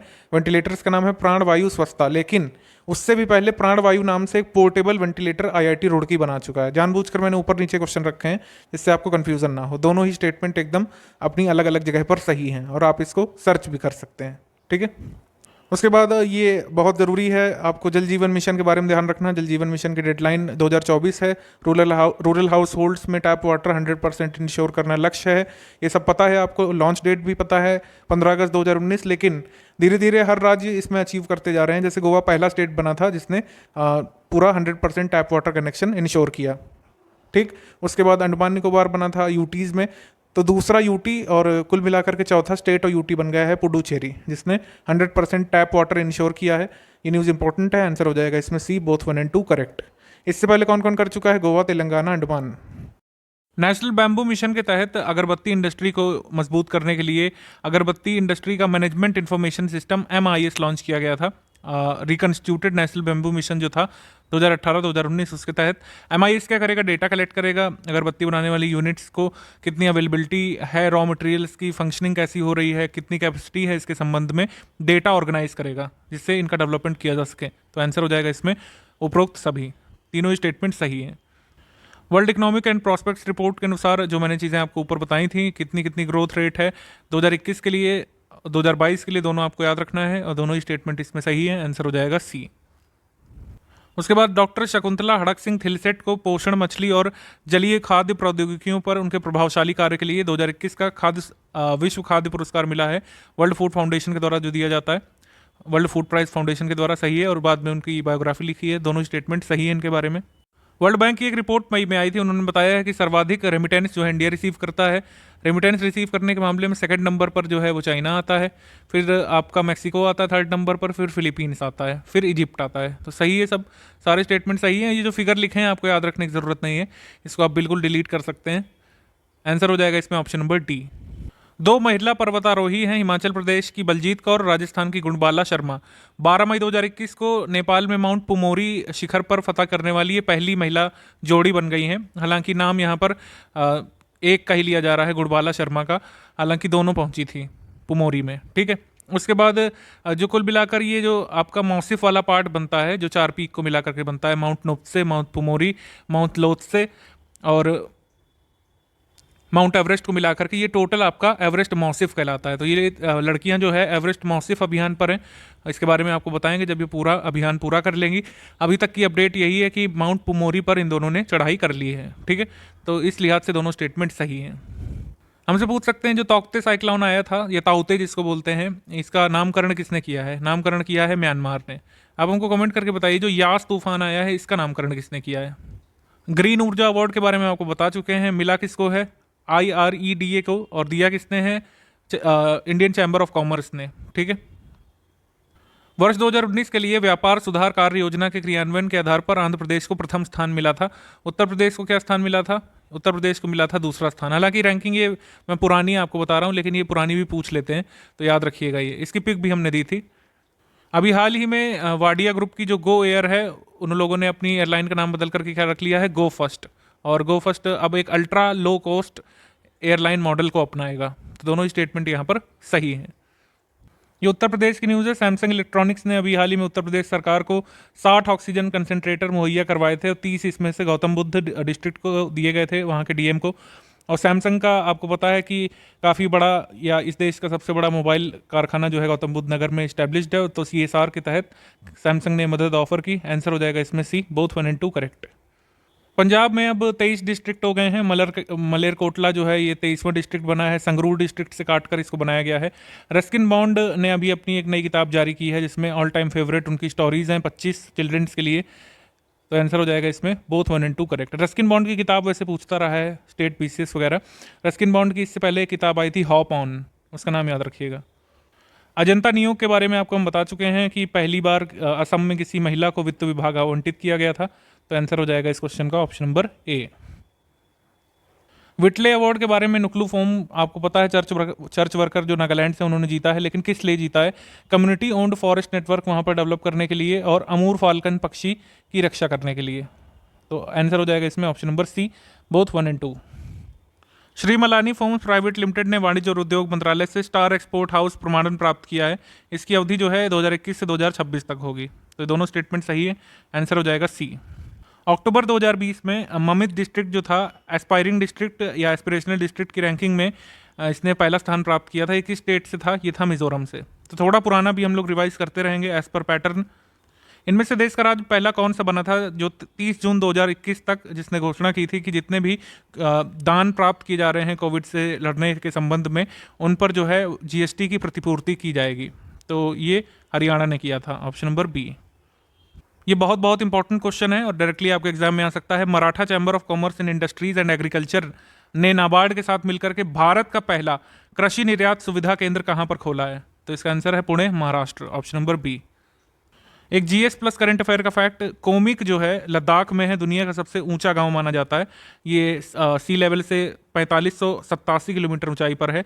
ये गांव अभी हाल ही में 45 प्लस एज के लोगों के 100% टीकाकरण करने से चर्चा में आया था। तो आंसर हो जाएगा यहाँ पर, एक्चुअली मैं खुद ही कंफ्यूज हो गया अपने ही क्वेश्चन में। कोमिक जो है लद्दाख में नहीं पड़ेगा, ये हिमाचल प्रदेश में पड़ेगा। ठीक है, हिमाचल प्रदेश में पड़ने के कारण स्पीति में, इस वजह से ये पहला स्टेटमेंट रॉन्ग हो जाएगा। बाकी सब फैक्ट सही है, ये वाला रॉन्ग, ये वाला करेक्ट। आंसर हो जाएगा बी। अभी हाल ही में निर्मला सीतारमण जी ने 20 मई 2021 को कंपटीशन कमीशन ऑफ इंडिया के 12वें वार्षिक दिवस को मनाया। इसकी स्थापना हुई थी कंपटीशन एक्ट 2002 के तहत 20 मई 2009 को। ये देख सकते हैं क्योंकि ऑर्गेनाइजेशंस कब कब इस्टेब्लिश हुए यूपीपीसी से पूछता रहता है। आंसर हो जाएगा इसमें सी, 1 and 2 बोथ करेक्ट। अभी समोआ में पहली महिला प्रधानमंत्री बनने वाली हैं फियामे नाओमी मताफा करके। ऑस्ट्रिया के एक रक्षित राज्य के रूप में 50 वर्ष, ऑस्ट्रेलिया के नहीं, ऑस्ट्रिया के एक रक्षित राज्य के रूप में रहा था। यहाँ पर ऑस्ट्रिया आप इसको कर लीजिए तब ये सही हो जाएगा। और इसने 1962 में स्वतंत्रता प्राप्त की थी। समोआ के बारे में इतना जानना जरूरी है। तो हमारा आंसर हो जाएगा 1 ओनली। एक्चुअली ऑस्ट्रिया नहीं होगा, न्यूजीलैंड होगा। न्यूजीलैंड के एक रक्षित राज्य के रूप में समोआ था और 1962 में इसने स्वतंत्रता प्राप्त की थी। मई 2021 तक आयुष्मान भारत के तहत स्वास्थ्य एवं कल्याण केंद्र स्थापित करने के मामले में पहले स्थान पर कौन सा राज्य है? तो इसका आंसर हो जाएगा कर्नाटक, ऑप्शन नंबर बी। अभी हाल में जीरो शेडो डे कहाँ पर देखा गया था? जीरो शेडो डे ऑब्जर्व किया गया था भुवनेश्वर, ओडिशा में। प्रिंस हैरी और मेघन मार्कल ने ये कोविड की सेकेंड लहर से निपटने के लिए भारत में कहाँ पर एक कम्युनिटी रिलीफ सेंटर स्टैब्लिश करने की घोषणा की है? तो ये लोग मुंबई में करेंगे, इनका फाउंडेशन, ऑप्शन नंबर ए। अभी पाकिस्तान ने एक चाइना की सहायता से एक 1100 मेगावाट का न्यूक्लियर पावर प्लांट लगाया है, ठीक है, और ये उनका पहला न्यूक्लियर पावर प्लांट है चाइना के साथ, इस वजह से ये पहला स्टेटमेंट रॉन्ग हो जाता है, सेकंड वाला सही है, ठीक है। और इसको कनुप 2 बोला जा रहा है वहाँ पर। अनवी भूटानी जो है ये पर्सन ऑफ इंडियन ओरिजिन, इन्होंने ऑक्सफोर्ड यूनिवर्सिटी के उपचुनाव में जो स्टूडेंट यूनियन का होता है उसको जीत करके अध्यक्ष बन गई हैं। नस्लीय जागरूकता और समानता के अभियान की सह अध्यक्ष हैं जो ऑक्सफोर्ड इंडिया सोसाइटी वहाँ पर चलाती है। तो ये थोड़ा सा देख सकते हैं अनवी भूटानी के बारे में। ये मध्य प्रदेश स्पेसिफिक न्यूज़ है। वैसे मध्य प्रदेश ने एक अंकुर योजना लॉन्च की है जिसमें पौधारोपण को प्रेरित किया जा रहा है और पौधारोपण की पहल को करने वाले के लोगों को प्राणवायु पुरस्कार दिया जाएगा वहाँ पर।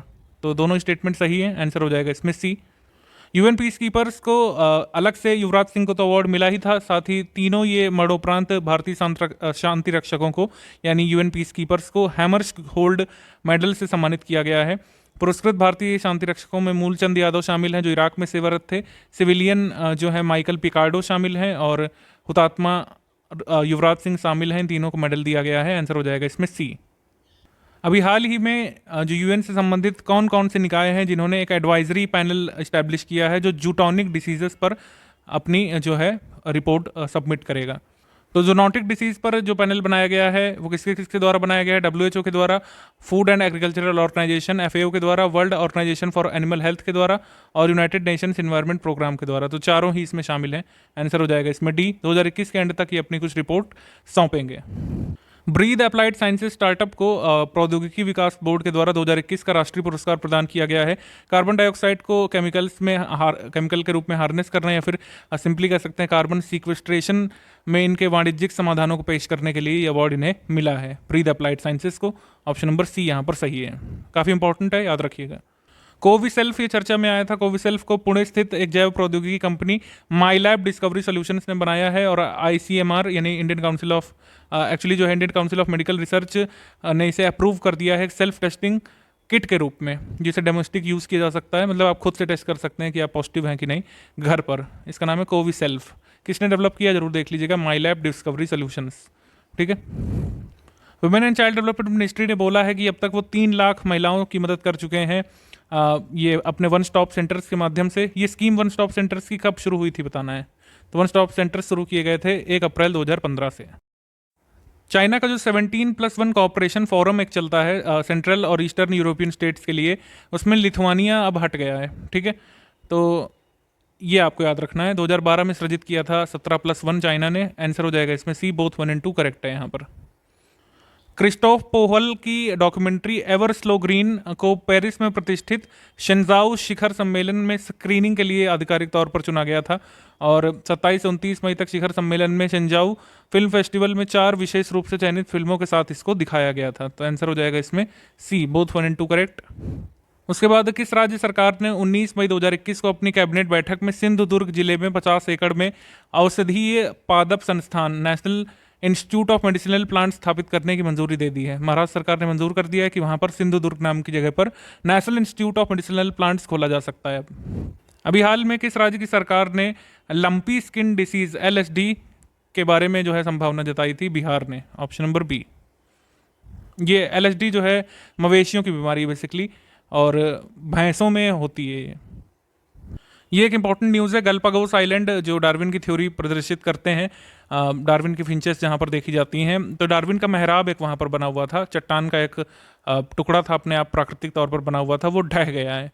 तो गैलापागोस द्वीप कहाँ पर है ये हमको बताना है। गैलापागोस आइलैंड आपके पैसिफिक ओशन में पड़ते हैं, ऑप्शन नंबर ए। महाराष्ट्र के पालघर जिले से जो दहानू घोलवट सपोटा जो चीकू एक होता है जिसको GI टैग प्राप्त है, अभी इसको कहाँ पर एक्सपोर्ट किया गया है? इसको भेजा गया था UK, United Kingdom. Goa maritime symposium अभी हाल में हुआ था। अपने मैरीटाइम नेबर्स से फ्रेंडली रिलेशंस भारत बढ़ाना चाहता है इसके लिए, और थीम थी इसकी maritime security emerging non traditional threats. दोनों ही सही है यहाँ पर, 1 and 2 both correct. Indian institute of technology Ropar ने किस देश के रिसर्चर्स के साथ मिलकर के एक फेक बस्टर नाम का एक टूल डेवलप किया है, जिससे अगर कोई किसी की वर्चुअल कॉन्फ्रेंस को गलत तरीके से सुन रहा है तो उसको रोका जा सकता है। तो ऑस्ट्रेलिया के रिसर्चर्स के साथ मिलकर के आईआईटी रोपड़ ने एक डिटेक्टर बनाया है, जिससे कोई किसी की ऑनलाइन कॉन्फ्रेंस को सुन नहीं सकेगा या ब्रीच नहीं कर सकेगा, या फिर कह सकते हैं किसी के ऑनलाइन जानकारी को चुरा नहीं सकेगा। 17 मई को जनजातीय मामलों के मंत्रालय और किस कंपनी ने एकलव्य मॉडल रेजिडेंशियल स्कूल्स और आश्रम जैसे जनजातीय स्कूलों के डिजिटल रूपांतरण के लिए समझौता किया है? तो मतलब एकलव्य सेंटर्स को डिजिटल स्कूल्स के रूप में माइक्रोसॉफ्ट बनाएगा, ऑप्शन नंबर बी। अभी हाल ही में एक सेहत ओपीडी पोर्टल लॉन्च किया गया है। ये पोर्टल क्या करेगा? टेलीमेडिसिन सर्विसेज प्रोवाइड करेगा आर्म्ड फोर्सेस पर्सनल्स को और वेटरन्स को और उनकी फैमिली मेम्बर्स को। आंसर हो जाएगा इसमें सी। ये डायरेक्टली पूछ सकते हैं इस तरीके से कि सेहत पोर्टल किन के लिए है, तो उसका आंसर हो जाएगा सशस्त्र बलों के कार्मिक, पूर्व सैनिक और उनका परिवार। ठीक। हाल ही में युवा मामलों और खेल मंत्रालय द्वारा टारगेट ओलंपिक पोडियम स्कीम में कितने खिलाड़ियों को शामिल किया गया है? इनके नाम भी नीचे लिखे हुए हैं, इनका नंबर ध्यान रखिएगा 5। सेरो निगरानी के लिए एंटीबॉडी पहचान आधारित किट डिप्को वैन जो है किसने बनाया है? डिप्को वैन बनाया है डीआरडीओ ने। ठीक है। ब्रिक्स देशों के बीच पहली ब्रिक्स रोजगार कार्य समूह की बैठक, जिसको इंडिया ने हेड किया है, वर्चुअल तौर पर सुषमा स्वराज भवन में आयोजित हुई थी। तो ये कहाँ पर है सुषमा स्वराज भवन? तो ये है दिल्ली में। ठीक है। ये एक इंपॉर्टेंट न्यूज़ है। भारत सरकार ने केंद्र शासित प्रदेश अंडमान और निकोबार के कार निकोबार और द्वीपों का समूह जो एक नॉन कॉवरी है, उसके 14,491 हेक्टेयर पारंपरिक जैविक क्षेत्रों को जैविक प्रमाण पत्र प्रदान किया है। एक्चुअली पार्टिसिपेटरी गारंटी सिस्टम प्रमाणन कार्यक्रम एक चलता है, लार्ज एरिया सर्टिफिकेशन स्कीम। इसके तहत क्या होता है कि किसी को अपने यहाँ पर जो ट्रेडिशनल ऑर्गेनिक फार्मिंग करनी है तो उसको सर्टिफिकेशन दिए जाते हैं।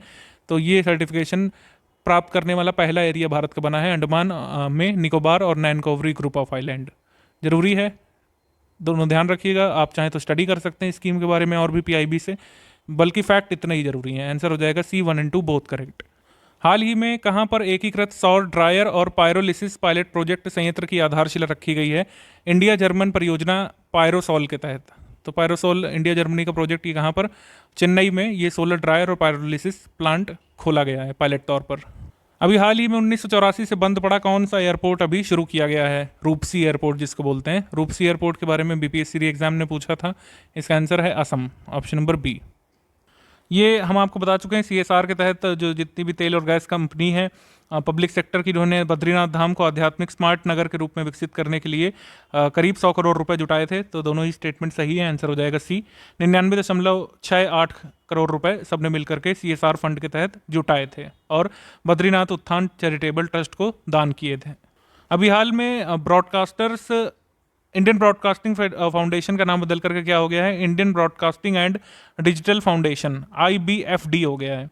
अंतर्राष्ट्रीय संग्रहालय दिवस के अवसर पर National Gallery of Modern Art ने audio visual guide app launch किया। तो दोनों ही स्टेटमेंट सही है। आंसर हो जाएगा सी। 23 वर्षीय लेफ्ट आर्म सीमर गुजरात के हैं। ये जो हैं अगर भारतीय टीम में शामिल हुए तो 1975 के बाद पहले पारसी क्रिकेटर होंगे जिनको भारतीय टीम में शामिल किया जा रहा होगा। तो दोनों स्टेटमेंट सही हैं। थोड़ा सा क्रिकेट से रिलेटेड फैक्ट है, खाली MPPCS वाले इसको ध्यान रखिए, ज़्यादा ये कहीं नहीं पूछा जाएगा। अभी हाल ही में लगातार राज्यों ने ब्लैक फंगस डिसीज़ को पैंडेमिक डिक्लेयर किया है और नोटिफाइड डिसीज़ के रूप में डिक्लेयर किया है। उत्तर प्रदेश ने इनमें से किस अधिनियम के तहत ब्लैक फंगस डिसीज़ को एक महामारी और नोटिफाइड डिसीज़ घोषित किया? एपिडेमिक डिसीजेज एक्ट 1897 के तहत, ऑप्शन नंबर सी।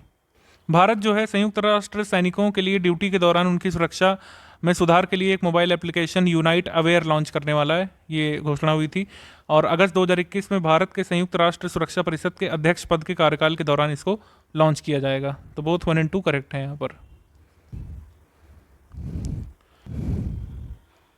दोस्त फॉर लाइफ जो है ये CBSE के ने जो है बनाया है और हांगकांग की एक महिला माउंटेनियर हैं होंग यिंग हुंग, उन्होंने world fastest climb bye a women का रिकॉर्ड बनाया है। मतलब केवल 26 घंटे में उन्होंने माउंट एवरेस्ट पर चढ़ाई कर ली थी और वर्ल्ड की फास्टेस्ट वुमेन क्लाइंबर बन गई हैं जिन्होंने सबसे कम समय में माउंट एवरेस्ट पर चढ़ाई की। हाल ही में RBI central banks and supervisors network for grinning the financial system का सदस्य बन गया है, जिसकी शुरुआत 12 दिसंबर 2017 को पेरिस 1 प्लैनेट समिट के दौरान की गई थी। ये एक इंपॉर्टेंट न्यूज़ है। बशर अल असद जो है चौथी बार सीरिया के प्रेसिडेंट के तौर पर इलेक्ट हो गए हैं। आंसर हो जाएगा इसमें सी, बोथ 1 और 2 करेक्ट। अभी हाल ही में संवेदना न्यूज़ में थी। संवेदना टेली परामर्श सेवा महामारी के दौरान बच्चों के तनाव, चिंता, भय और अन्य समस्याओं को दूर करने के लिए और मनोवैज्ञानिक सलाह प्रदान करने के लिए जारी की गई है। और ये सर्विस जो है national commission for protection of child rights NCP CPR की तरफ से आ रही है, जो कि women and child development ministry के अंतर्गत काम करता है। और ये वेरियस रीजनल लैंग्वेजेस में इसको लॉन्च किया गया है। आंसर हो जाएगा ऑल ऑफ द अबव। संवेदना को एक फुल फॉर्म इन्होंने दिया है, sensitising action on mental health vulnerability through emotional development and necessary acceptance. अभी हाल ही में स्मार्ट किचन योजना कहाँ पर शुरू की गई है? केरल में 10 जुलाई 2021 को। और हाल ही में किस राज्य के मुख्यमंत्री ने राज्य के सभी जिलों में सरकारी नीतिगत फैसलों, प्रशासनिक सुधारों और अन्य कल्याणकारी योजनाओं के कार्यान्वयन की निगरानी के लिए एक गार्जियन मिनिस्टर्स की नियुक्ति की है? ये किया गया है असम में, ऑप्शन नंबर सी। अभी हाल ही में किस संस्थान के शोधकर्ताओं ने इमारतों में स्वचालित जलवायु नियंत्रण के लिए एक स्मार्ट विंडो सामग्री विकसित की है? तो स्मार्ट विंडो सामग्री विकसित की है Indian institute of technology Guwahati ने। 200 एंड मतलब ये 2565वीं बुद्ध पूर्णिमा पर वर्चुअल वैसाख वैश्विक समारोह को संबोधित किया था PM मोदी जी ने। वैसाख का मतलब है वर्चुअल वैसाख ग्लोबल सेलिब्रेशन, जिसमें कई सारे जो है महासंघ के सदस्य शामिल हुए थे, नेपाल और श्रीलंका के प्रधानमंत्री और काफ़ी सारे लोग। आंसर हो जाएगा इसमें सी, बोथ 1 और 2 करेक्ट। महिला और बाल विकास मंत्रालय ने कहा है कि जहां पर लिंग आधारित ये हिंसा होती है उन 10 देशों में वन स्टॉप सेंटर्स स्थापित करेगा भारत। और जो देश हैं उनके नाम भी लिखे हुए हैं। देशों के नाम एक जरूर देखिएगा, क्योंकि ऐसा भी क्वेश्चन बन सकता है शॉर्ट में कि इनमें से कौन सा वो देश है जहां पर women and child development ministry one stop centre स्थापित नहीं करेगा। वर्ल्ड का फास्टेस्ट एनिमल चीता, जिसे भारत में 1952 में विलुप्त घोषित कर दिया था, मध्य प्रदेश के किस नेशनल पार्क में देखा गया है? अभी वो देखा गया है कुनो नेशनल पार्क में, ऑप्शन नंबर ए। GST काउंसिल की 43वीं बैठक में कोविड से निपटने संबंधी उपयोग में आने वाले उत्पादों पर छूट देने के लिए मामले पर विचार करने वाला जो ग्रुप ऑफ मिनिस्टर्स GOM बनाया गया है 8 सदस्यीय, उसके कन्वीनर कौन है बताना है। कन्वीनर बने हैं कॉनरेड संगमा।